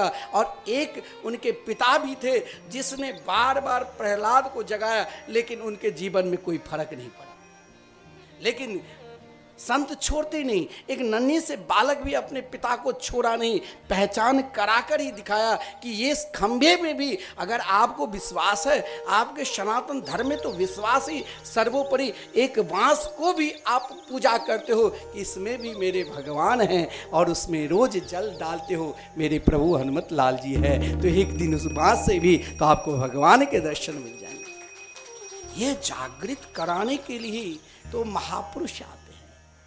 तो देवर्षि नारद जी ने पहले उनको जागृत, अपने आप को पहचान कराने के लिए आपको जीवन का अपना अनुभव दूसरों को बांटना चाहिए, दूसरों को देना चाहिए। देवर्षि नारद जी ने सोचा इन दोनों को, ज्ञान और वैराग्य को, मुझे अपना अनुभव बांटना चाहिए। तो कहा हे ज्ञान उत्तिष्ठ, जागो जागो। लेकिन ज्ञान उठता तो वैराग्य सो जाता, वैराग्य उठता तो ज्ञान सो जाता। देवर्षि नारद जी ने सोचा इससे काम नहीं चलेगा, कुछ और ज्ञानी को मैं अपने ज्ञान की बखान करूं। तो वेद वेदांत घोषित गीता पाठित बार बार अनेक वेद वेदांत उपनिषदों शास्त्रों को उपदेश दिया कि जीवन में अगर ज्ञान आपके पास है और यदि यही ज्ञान भगवान के चरणारविंद में नहीं लगा रहे हैं तो आपका सारा ज्ञान व्यर्थ में है। इसीलिए तुम जागो और पहचानो अपने ज्ञान को, तुम भी भक्ति की तरह तरुण हो जाओगे। हे वैराग्य, तुम दुनिया को दिखा रहे हो बहुत बड़े वैरागी है, लेकिन तेरे अंदर स्वयं वैराग्य नहीं है।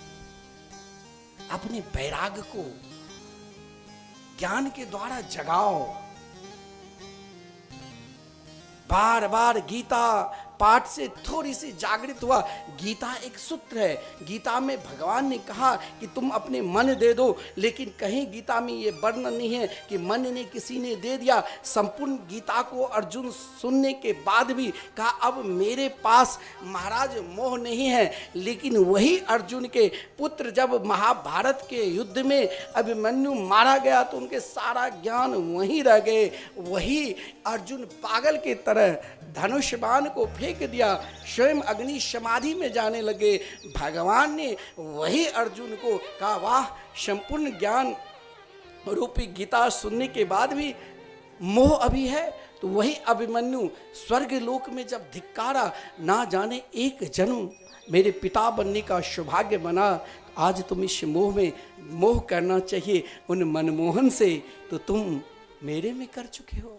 ना जाने मैं कितने ही जन्म तक आपके पिता बन चुके हैं। लेकिन वही गीता सूत्र में एक व्याख्या देख रहा है तो भागवत को देखो, मन किसने दिया तो ब्रजांगना ब्रज की गोपियों ने। और कहा मेरे मन तो गोविंद के चरणारविंद में समर्पित है। तो इस ये मन को जागृत करना है, वैराग्य है।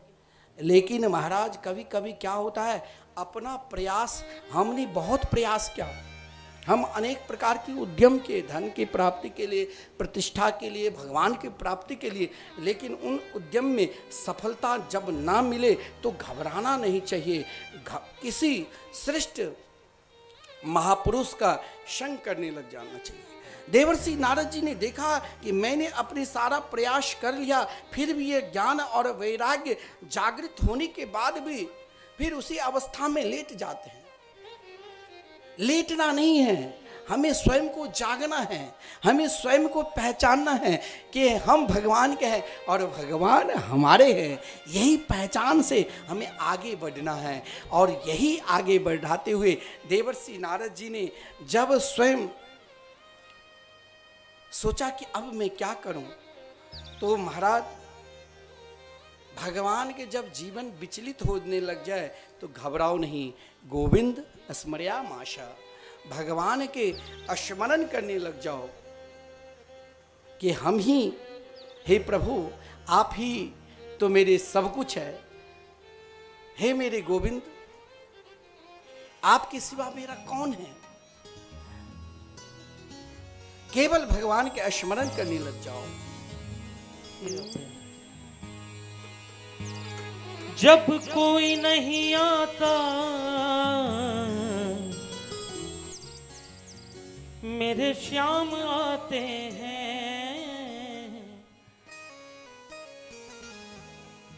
जब कोई नहीं आता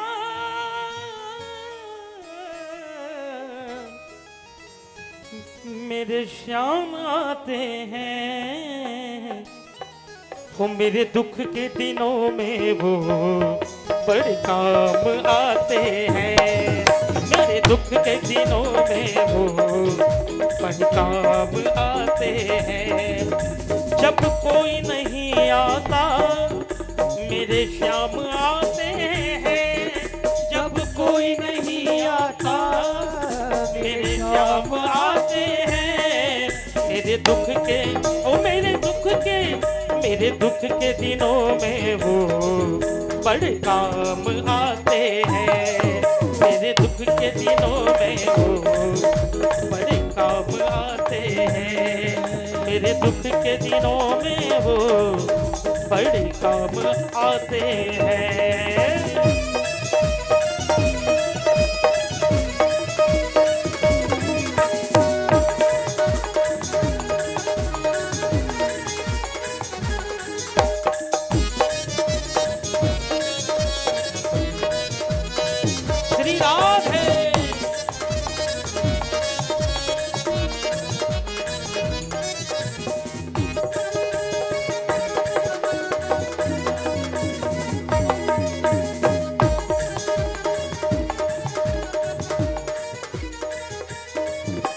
मेरी नैया चलती है पतवार नहीं होती, मेरी नैया चलती है पतवार नहीं होती। ओ मेरी नैया चलती है पतवार नहीं होती, ओ मेरी नैया चलती है पतवार नहीं होती। किसी और की अब मुझको दरकार नहीं होती, किसी और की अब मुझको दरकार नहीं होती। मैं डरता नहीं रसता, मैं डरता नहीं रसता, सुनसान आता है।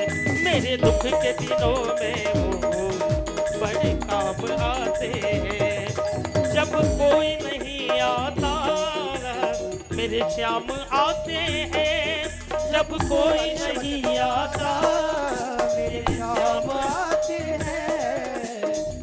आप लोग को मेरी आवाज समझ में आ रही है कि नहीं? हमारा आवाज समझ में आवे छे यहाँ पे? तो ऐसे बैठ के सुस्ती नहीं, आनंद नहीं आवे छे, कनी खड़ो होके कनी। ओ मेरे दुख के, ओ मेरे दुख के, मेरे दुख के दिनों में वो बड़े काम आते हैं, मेरे दुख के दिनों में वो बड़े काम आते हैं।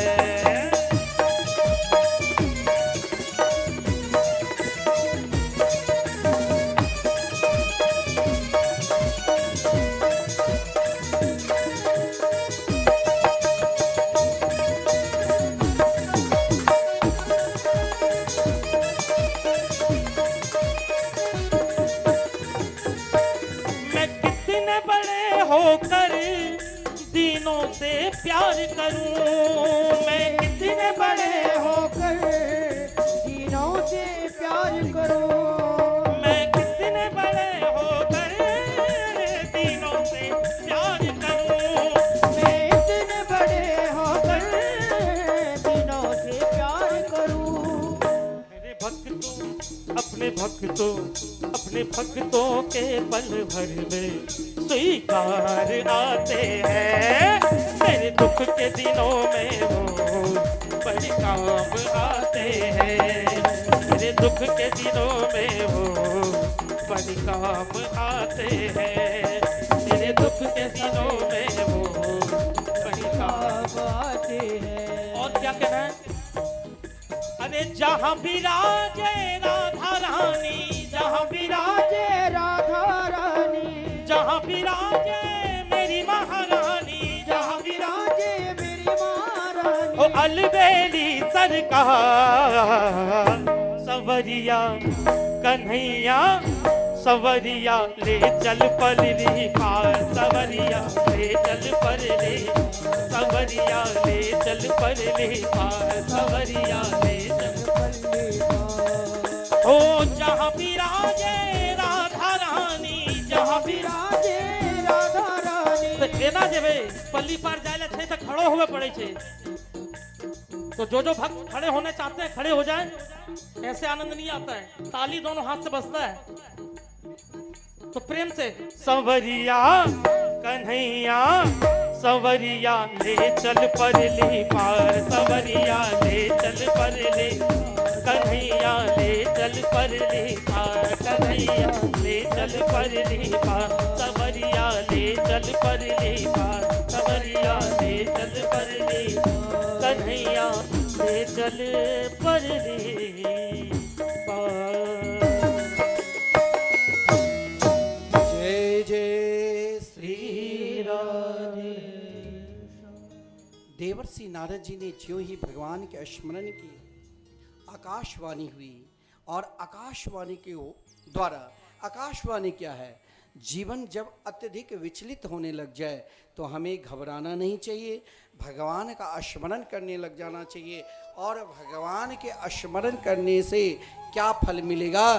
जैसे देवर्षि नारद जी को एक शब्द सुनाई दिया, एतदर्थे सुरस्य त्वं सत्कर्म समाचरेत।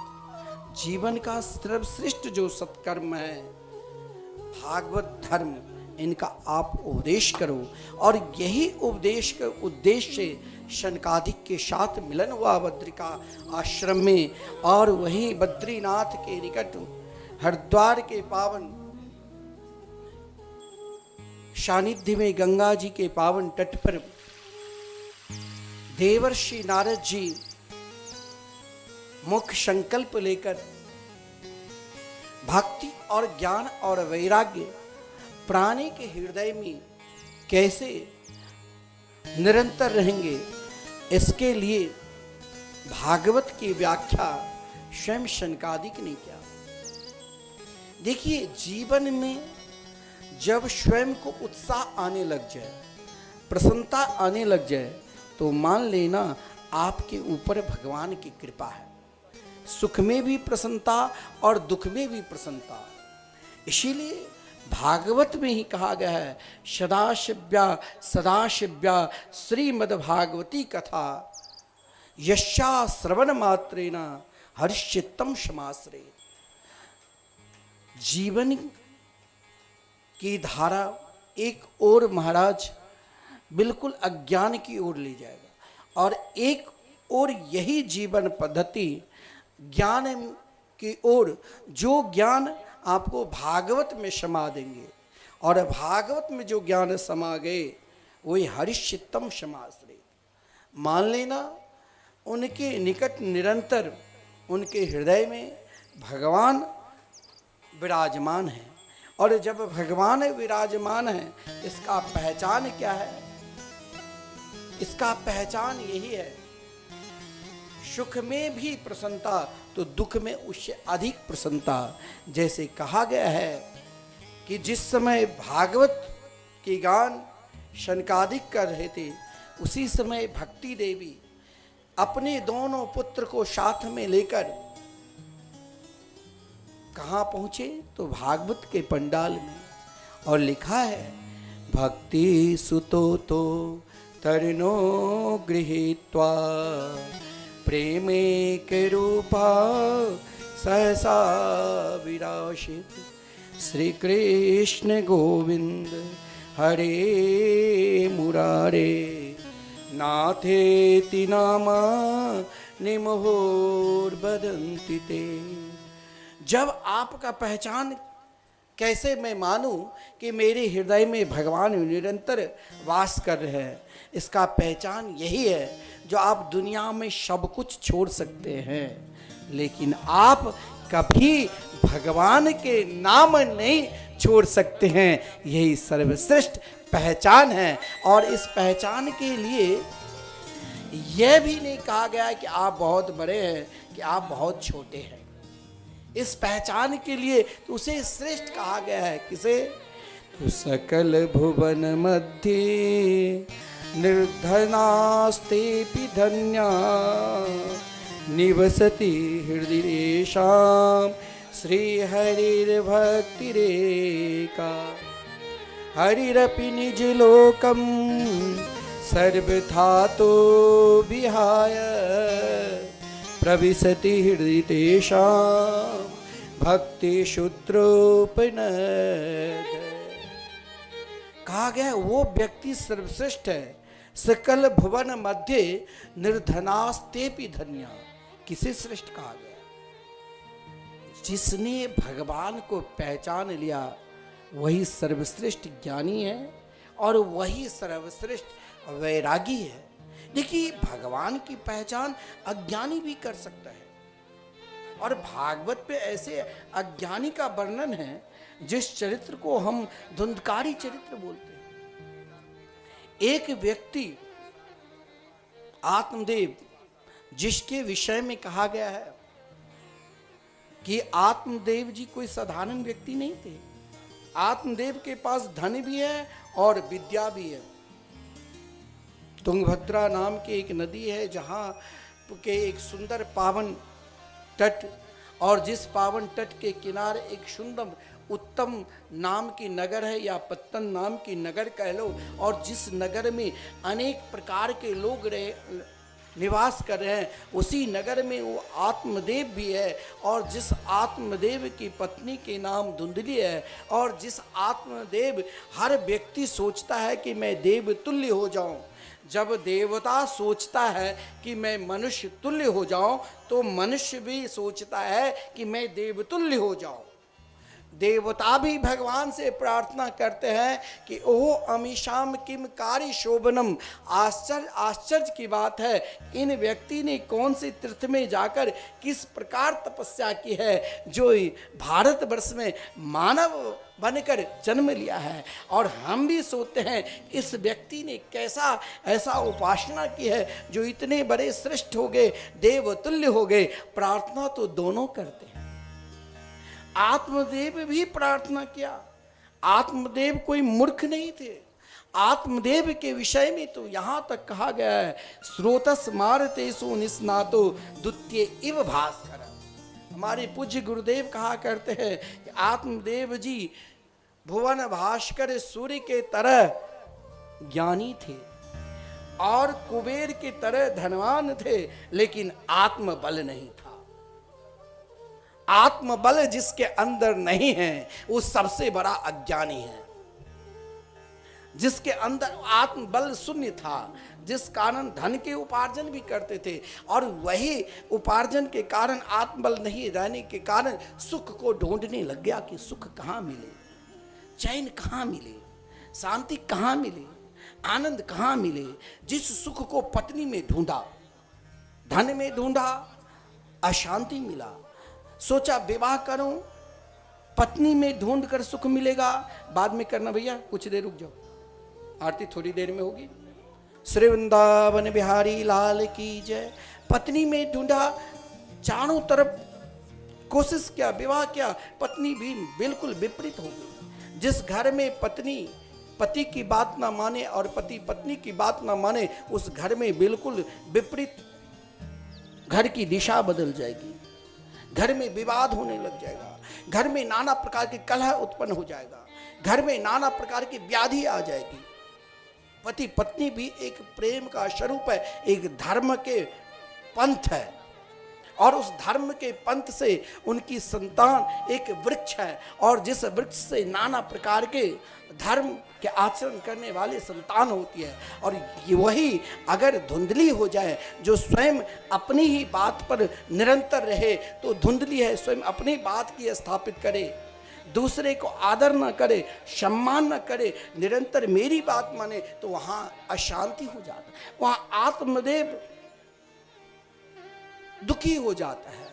यही शरीर देव की तुल्य मुस्कुरा सकता है, और यही शरीर अज्ञानी के तरह निरंतर रोता रहता है। आत्मदेव का धन शून्य हो गया, आत्मदेव का ज्ञान शून्य हो गया। आत्मदेव शांति के लिए विवाह किया, अशांति मिली। आत्मदेव ने संतान के लिए प्रयास किया, कोई संतान नहीं हुआ। आत्मदेव ने अपने धन को भी बहुत बांटा, दान पुण्य में लगा दिया, कोई फल नहीं मिला। आत्मदेव ने अपने आप को सोचा, अब आत्म से क्यों ने मरण देव बन जाओ, और आत्महत्या करने के लिए प्रयास किया। लेकिन हमारे शास्त्र में कहा गया है, जीवन में नाना प्रकार की विपत्ति आ जाए, दुख आ जाए, किसी को बहुत बड़े व्यापार होता है। महाराज एक व्यक्ति है, हमारे जानकारी वाले हैं, क्रिकेट में 50 लाख रुपया हार गए, उसने तुरंत घर में फांसी लगाकर मर गए। किससे को बतावे, आज उनके बच्चे तो भाई पढ़ लिख कर अब अमेरिका में हैं। तो कहने का तात्पर्य, आत्मदेव ने सोचा मैंने सारा प्रयास कर लिया, फिर भी मेरे अंदर शांति नहीं, हो सकता है मरने के बाद शांति मिल जाए। लेकिन ध्यान देना, मरने के बाद भगवान ने शरीर दिया है क्या? हमारे पूज्य गुरुदेव कहते हैं 84 लाख योनि केवल मत समझ लेना, इन 84 लाख योनि में 2 अरब 98 करोड़ जन्म के बाद ये मानव शरीर मिलता है। और इस मानव शरीर का लक्ष्य एक ही है, मुझे परमात्मा को प्राप्त करना है। आत्मदेव ने एक लक्ष्य बना लिया, मुझे अब आत्महत्या करना है। और शास्त्र में यहाँ तक कहा गया है, ईशावास उपनिषद में, असुरियाणाम ते लोका अंधे न तमसावृता तामस्ते प्रत्यादि गच्छन्ति एके चात्महाजना। कभी भी जीवन में ये नहीं सोचना चाहिए, चाहे जीवन में नाना प्रकार के कष्ट आ जाए, फिर भी आत्महत्या की विषय में नहीं सोचना चाहिए। आत्मदेव ज्ञानी रहते हुए भी, धन्य रहते हुए भी सोचा आत्महत्या करके सुखी हो जाए। लेकिन हम सबके जीवन के सही में सत्य के मित्र कौन हैं? सच्चा मित्र जो भगवान से मिला दे, और कभी कभी भगवान भी संत के रूप में आ जाते। वही आत्मदेव जहाँ आत्महत्या करने के लिए गांव से बाहर जंगल में एक नदी के किनारे जलपान करने गए, सोचा अब आत्महत्या कर लूँ। वही सच्चे मित्र, जीवन में अगर गलत काम भी करोगे तो हमारे अंदर के देव आपको पाप करते हुए भी चेतावनी देंगे, गलत काम करते हुए भी चेतावनी देंगे, और पुण्य करते हुए भी उत्साह देंगे। वो चेतावनी आपको शरीर में रोमांच करेगा। या 3 बार चेतावनी देते हैं, पाप में भी और पुण्य में भी। आत्मदेव को चेतावनी देने के लिए स्वयं भगवान ही संत के रूप में आया। आत्मदेव ने सोचा मैंने तो आत्महत्या करने के लिए आया, लेकिन ये संत कहाँ से आ गए। लेकिन मैंने सुना संत कैसे भी क्यों ना हो उसे नमन करना चाहिए, साधु ते न होई कारज हानि। और उनकी शरण में जाकर प्रणाम किया। संत ने कहा, एक देखिए अभी अभी आप सुना होगा, देवर्षि नारद जी विचलित थे, उदास थे, व्याकुल थे, रुदन की अवस्था में थे कि सब भगवान से जुड़े। और एक व्यक्ति ऐसा है जो समाज भगवान से जुड़े, उसके लिए वो चाहे उदास और व्याकुल है तो भी एक दिन उसके ऊपर भगवान कृपा करेंगे। एक व्यक्ति अपने स्वार्थ के लिए संत को पकड़कर रो रहे हैं। संत ने कहा, क्यों रो रहे हो? कथम रोदसी विप्र तुम काते चिंता बलीयसी बद तुम सत्वरम मह्यम स्वस्य दुःखस्य कारणम। आप क्यों रो रहे हो? रोने का कारण, घर में पत्नी बात नहीं मानी, प्रयास किया, बच्चे के लिए कोई संतान नहीं हुई। मैं तो चाहता हूं मेरे घर में लड़का न हो तो एक लड़की भी हो जाए।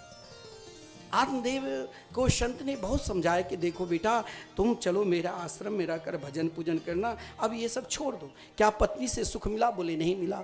बोले कोई धन से सुख मिला? बोले नहीं मिला। बोले एक जगह सुख है, वो आत्म चिंतन करो। आत्म चिंतन से जब आपके अंदर आत्म बल मिलने लग जाए तो उसी आत्म बल की कृपा से आपका जीवन पद्धति बदल जाएगा, और जीवन पद्धति जो बदला तो आप धर्म के आचरण करने लग जाओगे, और धर्म के जब आचरण करने लग जाओगे तो आप भगवान के हो जाओगे, और भगवान आपके हो जाएंगे। फिर आपके हृदय से एक ही स्वर निकलेगा कि मैं भगवान के हूं और भगवान मेरा है।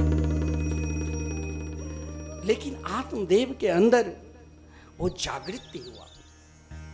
आत्मदेव ने तो यहां तक कह दिया, चाहे मेरे ललाट में पुत्र योग नहीं है, लेकिन आप सक्षम हैं, आप दे सकते हो। संत ने कहा कि कभी कभी विधि को, विधान को मिटाकर आप तंत्र विद्या के प्रयोग करोगे तो वो भी विद्या आपके लिए दुखदायी हो जाएगा। आप कोई अनुष्ठान करोगे कि भगवान ने आपको वहीं तक प्रारब्ध दिया और आप चाहते हो उस अनुष्ठान के बदौलत हम वहां तक पहुंच जाएंगे, वो भी दुखदायक होगा।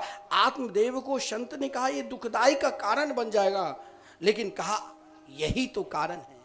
अगर मैं संत के पास आऊं तो अपना ज्ञान देने लग जाते हैं, लेकिन मेरे अंदर अब वो भाव नहीं है, आपका ज्ञान का कोई प्रभाव नहीं, मुझे तो एक पुत्र दो। संत ने फिर भी समझाया, नहीं माने तो संत ने कृपा की। कोई आम का फल या कोई सेब, कोई केला नहीं या कोई नारियल नहीं दे दिया कि जाओ अपनी पत्नी को दे देना। संत ने एक कृपा रूपी फल दिया। संत की कृपा रूपी क्या है? तो श्री राम कृष्ण के मंगलमय नाम रूपी फल, जिस नाम को मैंने अभी आपको महिमा में सुनाया कि तब कथामृतम, एक अमृत रूपी फल दिया और कहा इस अमृत रूपी फल से आप दुनिया के भी सुख प्राप्त कर लोगे और अंत में भगवान के दिव्य धाम जाकर इहलोक और परलोक दोनों सुख प्राप्त कर लोगे। मेरे पास जो फल है उस फल को तुम ले लो, लेकिन फल के सदपात्र होना चाहिए। गांव में कथा हो रही है, देवेंद्र बाबू ने आयोजन किया, जो सदपात्र है वो पहले दिन से ही उपस्थित है। भाई आप चौक पर जाकर बगल में मार्केट भी है, कुछ देर गप लड़ा लिया, कुछ देर कहोगे कौन पार्टी जीतेंगे कौन नहीं, उसे आप कोई सर्च करने वाले नहीं हो। आप तो स्वयं अपने जीवन की पंथ को सर्च करो, अपने जीवन की पद्धति को सुधारो, और उन पद्धति को सुधरेगा तब जब हम निरंतर धर्म के आचरण करें। और आत्मदेव को जब संत ने कृपा की धर्म का आचरण करने के लिए एक फल दिया, लेकिन कहा मेरे फल में तुम्हें कुछ विश्वास भी रखकर चलना पड़ेगा। और वो विश्वास क्या है? तो ये फल का कृपा क्या है, पहचान क्या है? तो कहा देखिए फल में, संत के फल से अगर जीवन 5 प्रकार की बदलने लग जाए और यदि जीवन वही 5 में डुबकी लगाने लग जाए तो सोचना अभी तक हमें मंदिर जाकर कोई फल नहीं मिला, अभी हमें दान पुण्य करके कोई फल नहीं मिला, अभी हमें भगवान के आचरण करके कोई फल नहीं मिला। जो संत ने कृपा की, भगवान ने हम सब पर कृपा की और फल दिया, संत ने अपनी झोली से निकालकर कृपा रूपी फल, उसे आप चाहे जो फल मानो मान लो, और उस कृपा रूपी फल को सदपात्र भी चाहिए। आत्मदेव ने तो सदपात्र रूपी फल को लिया और संत ने कहा देखो इस फल का पहचान है सत्यम शौचम दयानानम एक भक्तम तु भोजनम। इस फल को लेते ही कहना अपना पत्नी को सत्य, संत की कृपा बरसने लग जाए, भगवान की कृपा बरसने लग जाए, तो आप जब सत्य के मार्ग पर चलने लग जाते हो तो मान लेना कि आपके ऊपर भगवान की कृपा बरसने लग गई। और जब भगवान की कृपा बरसने लग जाती है तो फिर पवित्रता, कोई बढ़िया इत्र लगाकर, बढ़िया वस्त्र पहनकर, और कोई नदी में स्नान करके या कोई झरना में बाथरूम में स्नान करके नहीं मिलेगा। उस सदपात्र रूपी धर्म से चलोगे तो अपने आप पवित्रता आने लग जाएगी। तुम सोचो, फिर जब पवित्रता आएगी तो अपने आप दया, दया शब्द का भी बड़ा सुंदर भाव है। महापुरुष लोग कम खाते कि अधिक भजन करें, एक भक्तम तो भोजनम, यही संत ऐसे है महापुरुष एक ही बार भोजन करते, लेकिन संत ने कृपा की, उस फल को आत्मदेव ने लिया, स्वयं देव बन तुल गया धुंधली को देने के लिए। जिसके जीवन में तर्क और वितर्क है वो कहीं के नहीं रहता है। धुंधली ने तर्क और वितर्क में आकर उस फल को एक बंध्या गो को खिला दी, और तर्क वितर्क उनकी बहन ने, जो धुंधुवती थी, जो स्वयं द्विधा बुद्धि में रहती थी, उनको भी उसी तरह बना दिया, और अब उनकी संतान को अपनी संतान मान लिया। धुंधली से जो संतान हुआ, वो संतान बहन के पुत्र को अपना पुत्र माना, जिसका नाम धुंधकारी पड़ा। और संत के फल कभी व्यर्थ नहीं जाता है। संत के फल से जीवन इंद्रियों पर स्वयं सदपात्र बन जाता है। इंद्रियों को विषय भगवत चरणारविंद में समर्पित हो जाते हैं, तो वही गोकर्ण हुआ। गौ से जो संतान हुई उसका नाम गोकर्ण पड़ा। जब इंद्रियां विषय सुख को चिंतन छोड़कर एक ही विषय सुख, परमात्मा के विषय सुख को चिंतन करने लग जाएगा, पर परमात्मा की ही निरंतर नाम रूप लीला धाम के चिंतन करने लग जाएगा, तो वही विषय गोकर्ण बनकर परम ज्ञानी और पंडित बन जाएंगे। ज्ञानी वही है जो भगवान को पहचान लिया है, और वही धुंधकारी कौन बनेगा जो अपने इंद्रियों को ही सब कुछ भोग विलास में निरंतर रहेगा, भगवान को पहचान भूल जाएंगे, वही धुंधकारी। दोनों रहा साथ में। दुष्ट के संग करोगे तो दुष्ट बनोगे, सज्जन के संग करोगे तो सज्जनता आएगी। धुंधकारी ने दुष्ट का संग किया तो बाल्यापन से उदंड बने, और आप गोकर्ण ने बाल्यापन से ही सत्संग किया तो परम भागवत स्वरूप बने। धुंधकारी ने बाल्यापन में ही छोटे छोटे बच्चों को मारने लगे, यहाँ तक दुर्दांत हो गया जो अपने पिता को भी दंड देने लगे। और जब पिता को दंड दिया तो पिता ने पुत्र के दुख से दुखी होकर स्वयं अब सोचा कि सुख लगता है पुत्र में नहीं है। देखिए हमारे पूज्य गुरुदेव कहा करते, देखिए प्रारंभ से ही भजन करने लग जाओ, नहीं तो एक दिन तो भजन करना ही पड़ेगा। चाहे किसी महापुरुष की बात मानकर भजन करो, चाहे लड़के की डंटे, यानी लड़के के बच्चे की संतान के बाग रूपी वज्र की तरह बानी सुनकर एक दिन वैराग्य होगा ही, और भगवान के भजन तो करना ही पड़ेगा। अब यही हुआ। आज आत्मदेव उन पुत्र के पास आए जो पुत्र भगवान से मिला दे, वो भी आपके गुरु के तुल्य है। आत्मदेव ने कहा, मैंने आज तक धुंधकारी को सम्मान किया लेकिन मुझे कुछ नहीं मिला, लात जूता मिला। लेकिन हे पुत्र, मैं चाहता हूं कि मेरे जीवन में शांति सुख कैसे मिले। बोले सुख है, शांति के लिए एक ही उपाय है पिता से। अब आपने सही मार्ग पकड़ा। न चंद्रस्य सुखम किंचित न सुखम चक्रवर्ती न देवराज इंद्र के पास सुख है, न चक्रवर्ती सम्राट के पास है सुख है। सुखम अस्ति मुने एकांत जीवन। हमें स्वयं अपने आत्मचिंतन करके अपने सुख को प्राप्त करना है। वो क्या है? तो आत्मचिंतन, दो शब्द में भी आप भगवान को प्राप्त कर सकते हैं। देखिए 2 श्लोक में संपूर्ण भागवत समझा दिया कि शरीर कुछ नहीं है। देहस्तिमाम सुरुद्रे भी मतिम त्यजत्वम जाया सुता दिशु सदा ममताम विमुंच पश्चानिशम जगदिदम क्षण भंग निष्ठम वैराग्य राग रसको भव भक्ति निष्ठ। का जीवन में इस शरीर को ही कहा कि जरा इस शरीर को आज तक आपने चिंतन किया, क्या ये आप निरंतर आपके पास एक समान है? अनेक प्रकार के महाराज विकार से ही बना है। दुष्ट के संग में रहकर आप भजन नहीं कर सकते। वैराग्य करना है तो अपने आप से वैराग्य करो, और यही समझो कि शरीर एक क्षणभंगुर है। ना किसी के दोष देखो, ना किसी के गुण देखो। चिंतन करो तो भगवान की चिंतन करो, सेवा करो तो भगवान की सेवा करो, और बोलो तो भगवान की कथा। नित्य भागवत के चिंतन करते हुए गोकर्ण जी ने आत्मदेव को वृंदावन भेज दिया। इधर स्वयं तीर्थ यात्रा में निकल पड़े, और इधर धुंधकारी ने अपने दुर्दांत के द्वारा अपनी माता धुंधली को बहुत कष्ट दिया। पुत्र के दुख से दुखी होकर वो स्वयं महाराज एक विशाल कुआं था, उसमें जाकर गिर गई, स्वयं मर गई। धुंधकारी ने अधर्म मार्ग को आश्रय ले लिया, जिस कारण जिन वेश्या को शंका, वही वेश्या ने उनको बेमौत मारा, मुख में जलती हुई चिंगारी देकर उनको मारा। धुंधकारी भयंकर प्रेत बना।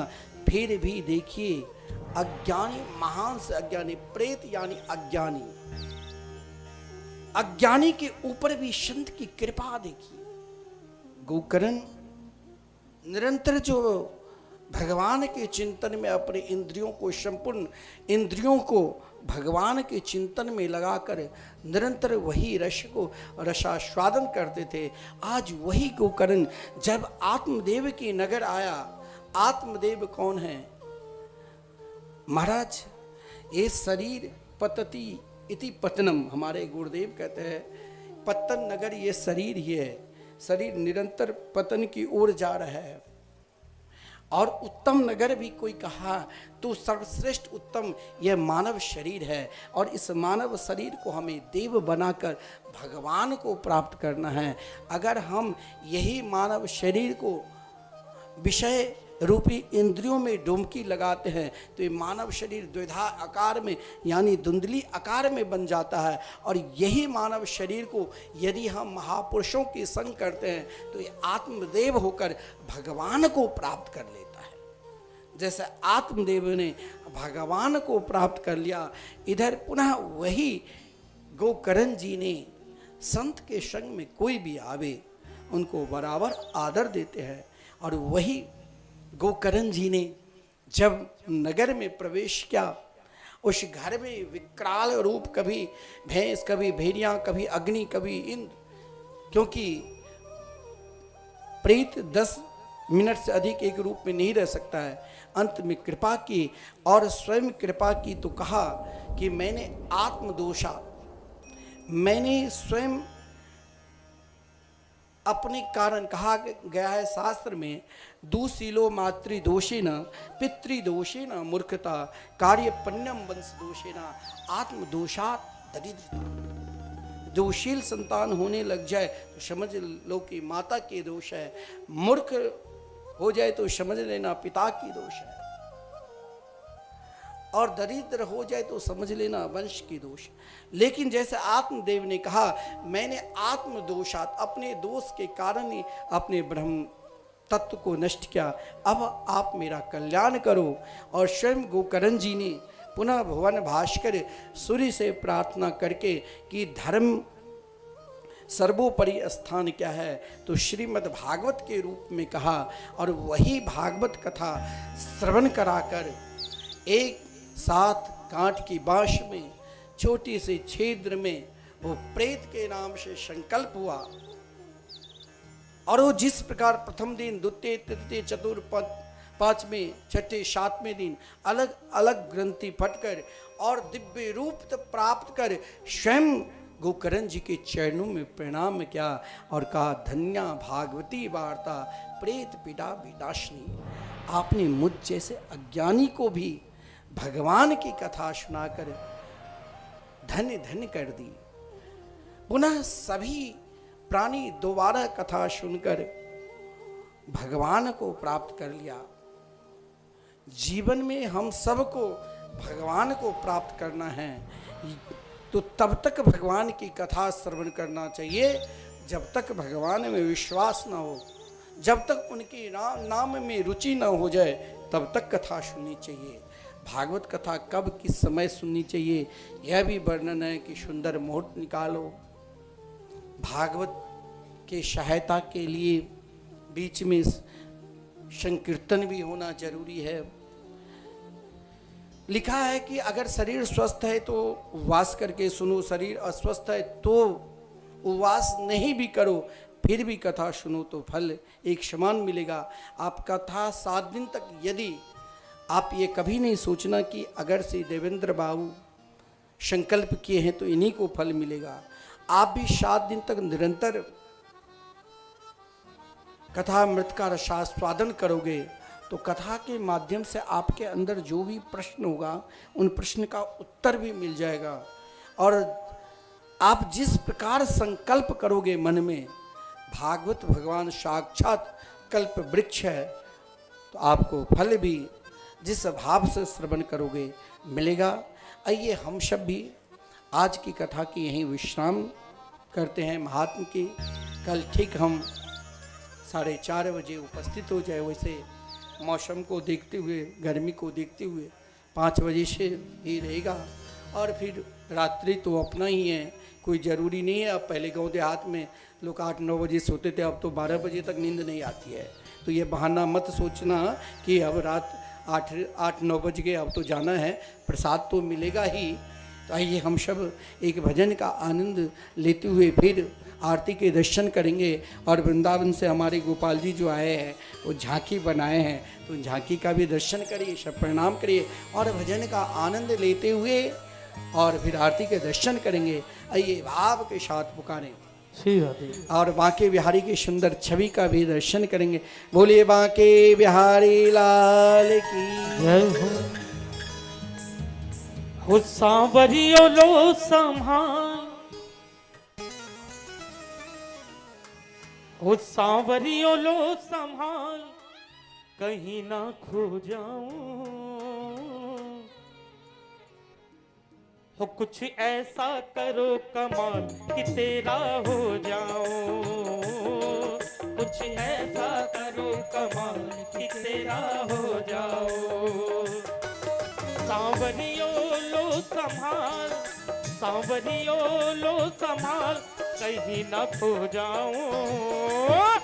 कुछ ऐसा करो कमाल कि तेरा हो जाऊं, कुछ ऐसा करो कमाल कि तेरा हो जाऊं, कुछ ऐसा करो कमाल कि तेरा हो जाऊं, कुछ ऐसा करो कमाल कि तेरा हो जाओ।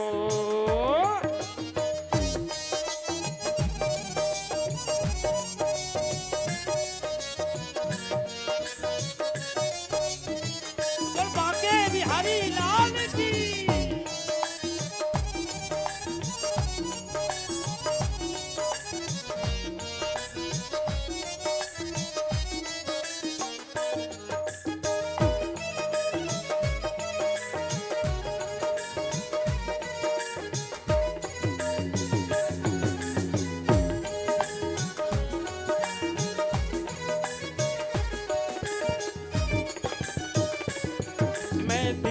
अकेला हूँ, मेरे साथ में रहता तू। मैं दिखता अकेला हूँ, मेरे साथ में रहता तू। मैं दिखता अकेला हूँ, मेरे साथ में रहता तू। मैं दिखता अकेला हूँ, मेरे साथ ही रहता तू। मैं अकेला नहीं हूँ श्याम, मेरे साथ में रहता तू। मैं अकेला नहीं हूँ श्याम, मेरे साथ में रहता तू। हाथों में हाथ डाल, हाथों में हाथ डाल कि तेरा हो जाऊं। कुछ ऐसा हो, कुछ ऐसा हो, कुछ ऐसा करो कमाल कि तेरा हो जाओ। कुछ ऐसा करो कमाल कि तेरा हो जाओ। सांवरियो लो संभाल, सांवरियो लो संभाल, कहीं ना खो जाओ। कुछ ऐसा हो, कुछ ऐसा हो, कुछ ऐसा करो कमाल कि तेरा हो जाओ, हो जाओ। कुछ ऐसा करो कमाल कि तेरा हो जाओ।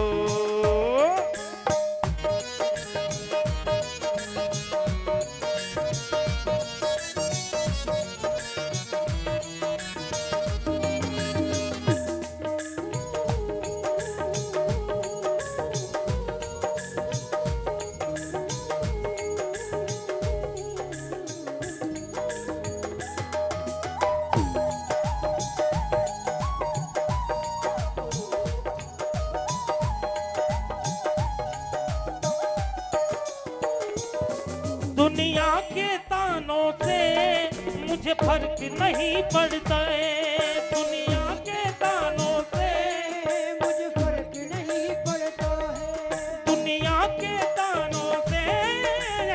फर्क नहीं पड़ता, दुनिया के तानों से मुझे फर्क नहीं पड़ता है। पर तेरे बिना बाबा मेरा दिल नहीं भरता, पर तेरे बिना बाके मेरा दिल नहीं भरता। हारा हूँ मैं संभाल, हारा हूँ मैं संभाल, कहीं ना खो जाऊं।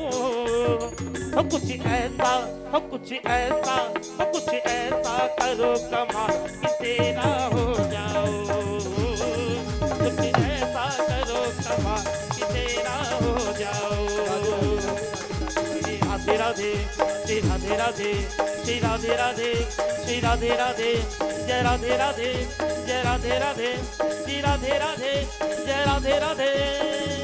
2 मिनट के लिए अपने दोनों हाथ खड़े करें, ऊपर करें और राधा राम प्रेम से जय राधे राधे, जय राधे राधे, जय राधे राधे, जय राधे राधे, श्री राधे राधे, श्री राधे राधे, जय राधे राधे।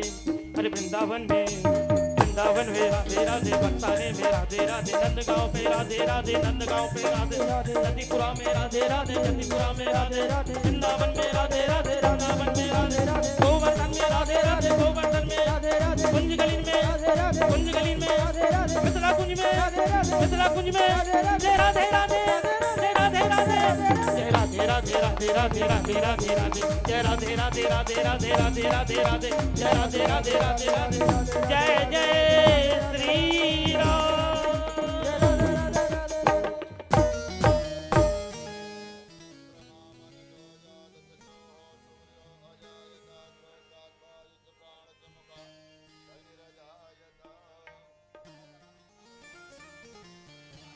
श्री बांके बिहारी तेरी आरती गाओ, बांके बिहारी तेरी आरती गाओ, आरती गाओ प्यारे आपको रिझाऊं, आरती गाऊं प्यारे आपको रिझाऊं, मेरे रमण बिहारी तेरी आरती गाओ, श्री बांके बिहारी तेरी आरती गाऊं, मोर मुकुट तेरे शीस पे सोहे, मोर मुकुट तेरे शीश पे सोहे, प्यारी बंसी मेरो मन मोहे, प्यारी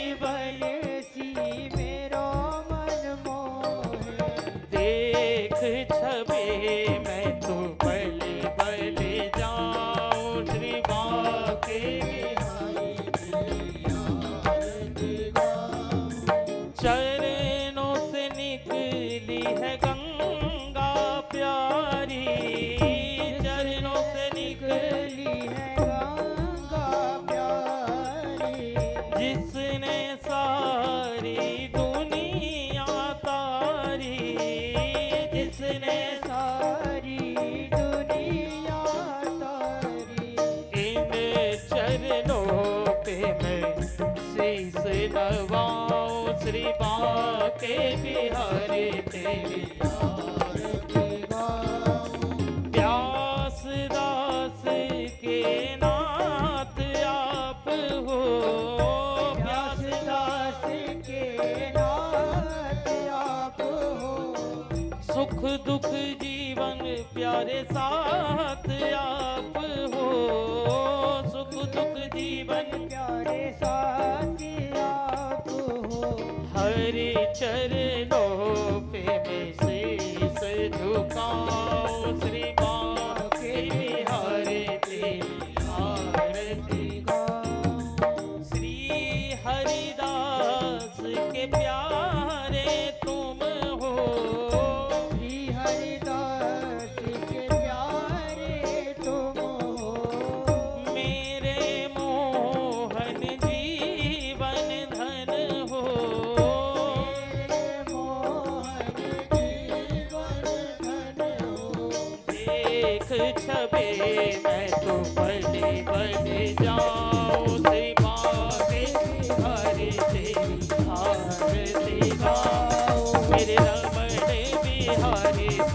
आरती गाओ कोमल बिहारी तेरी आरती गाओ तेरी आरती गाओ तेरी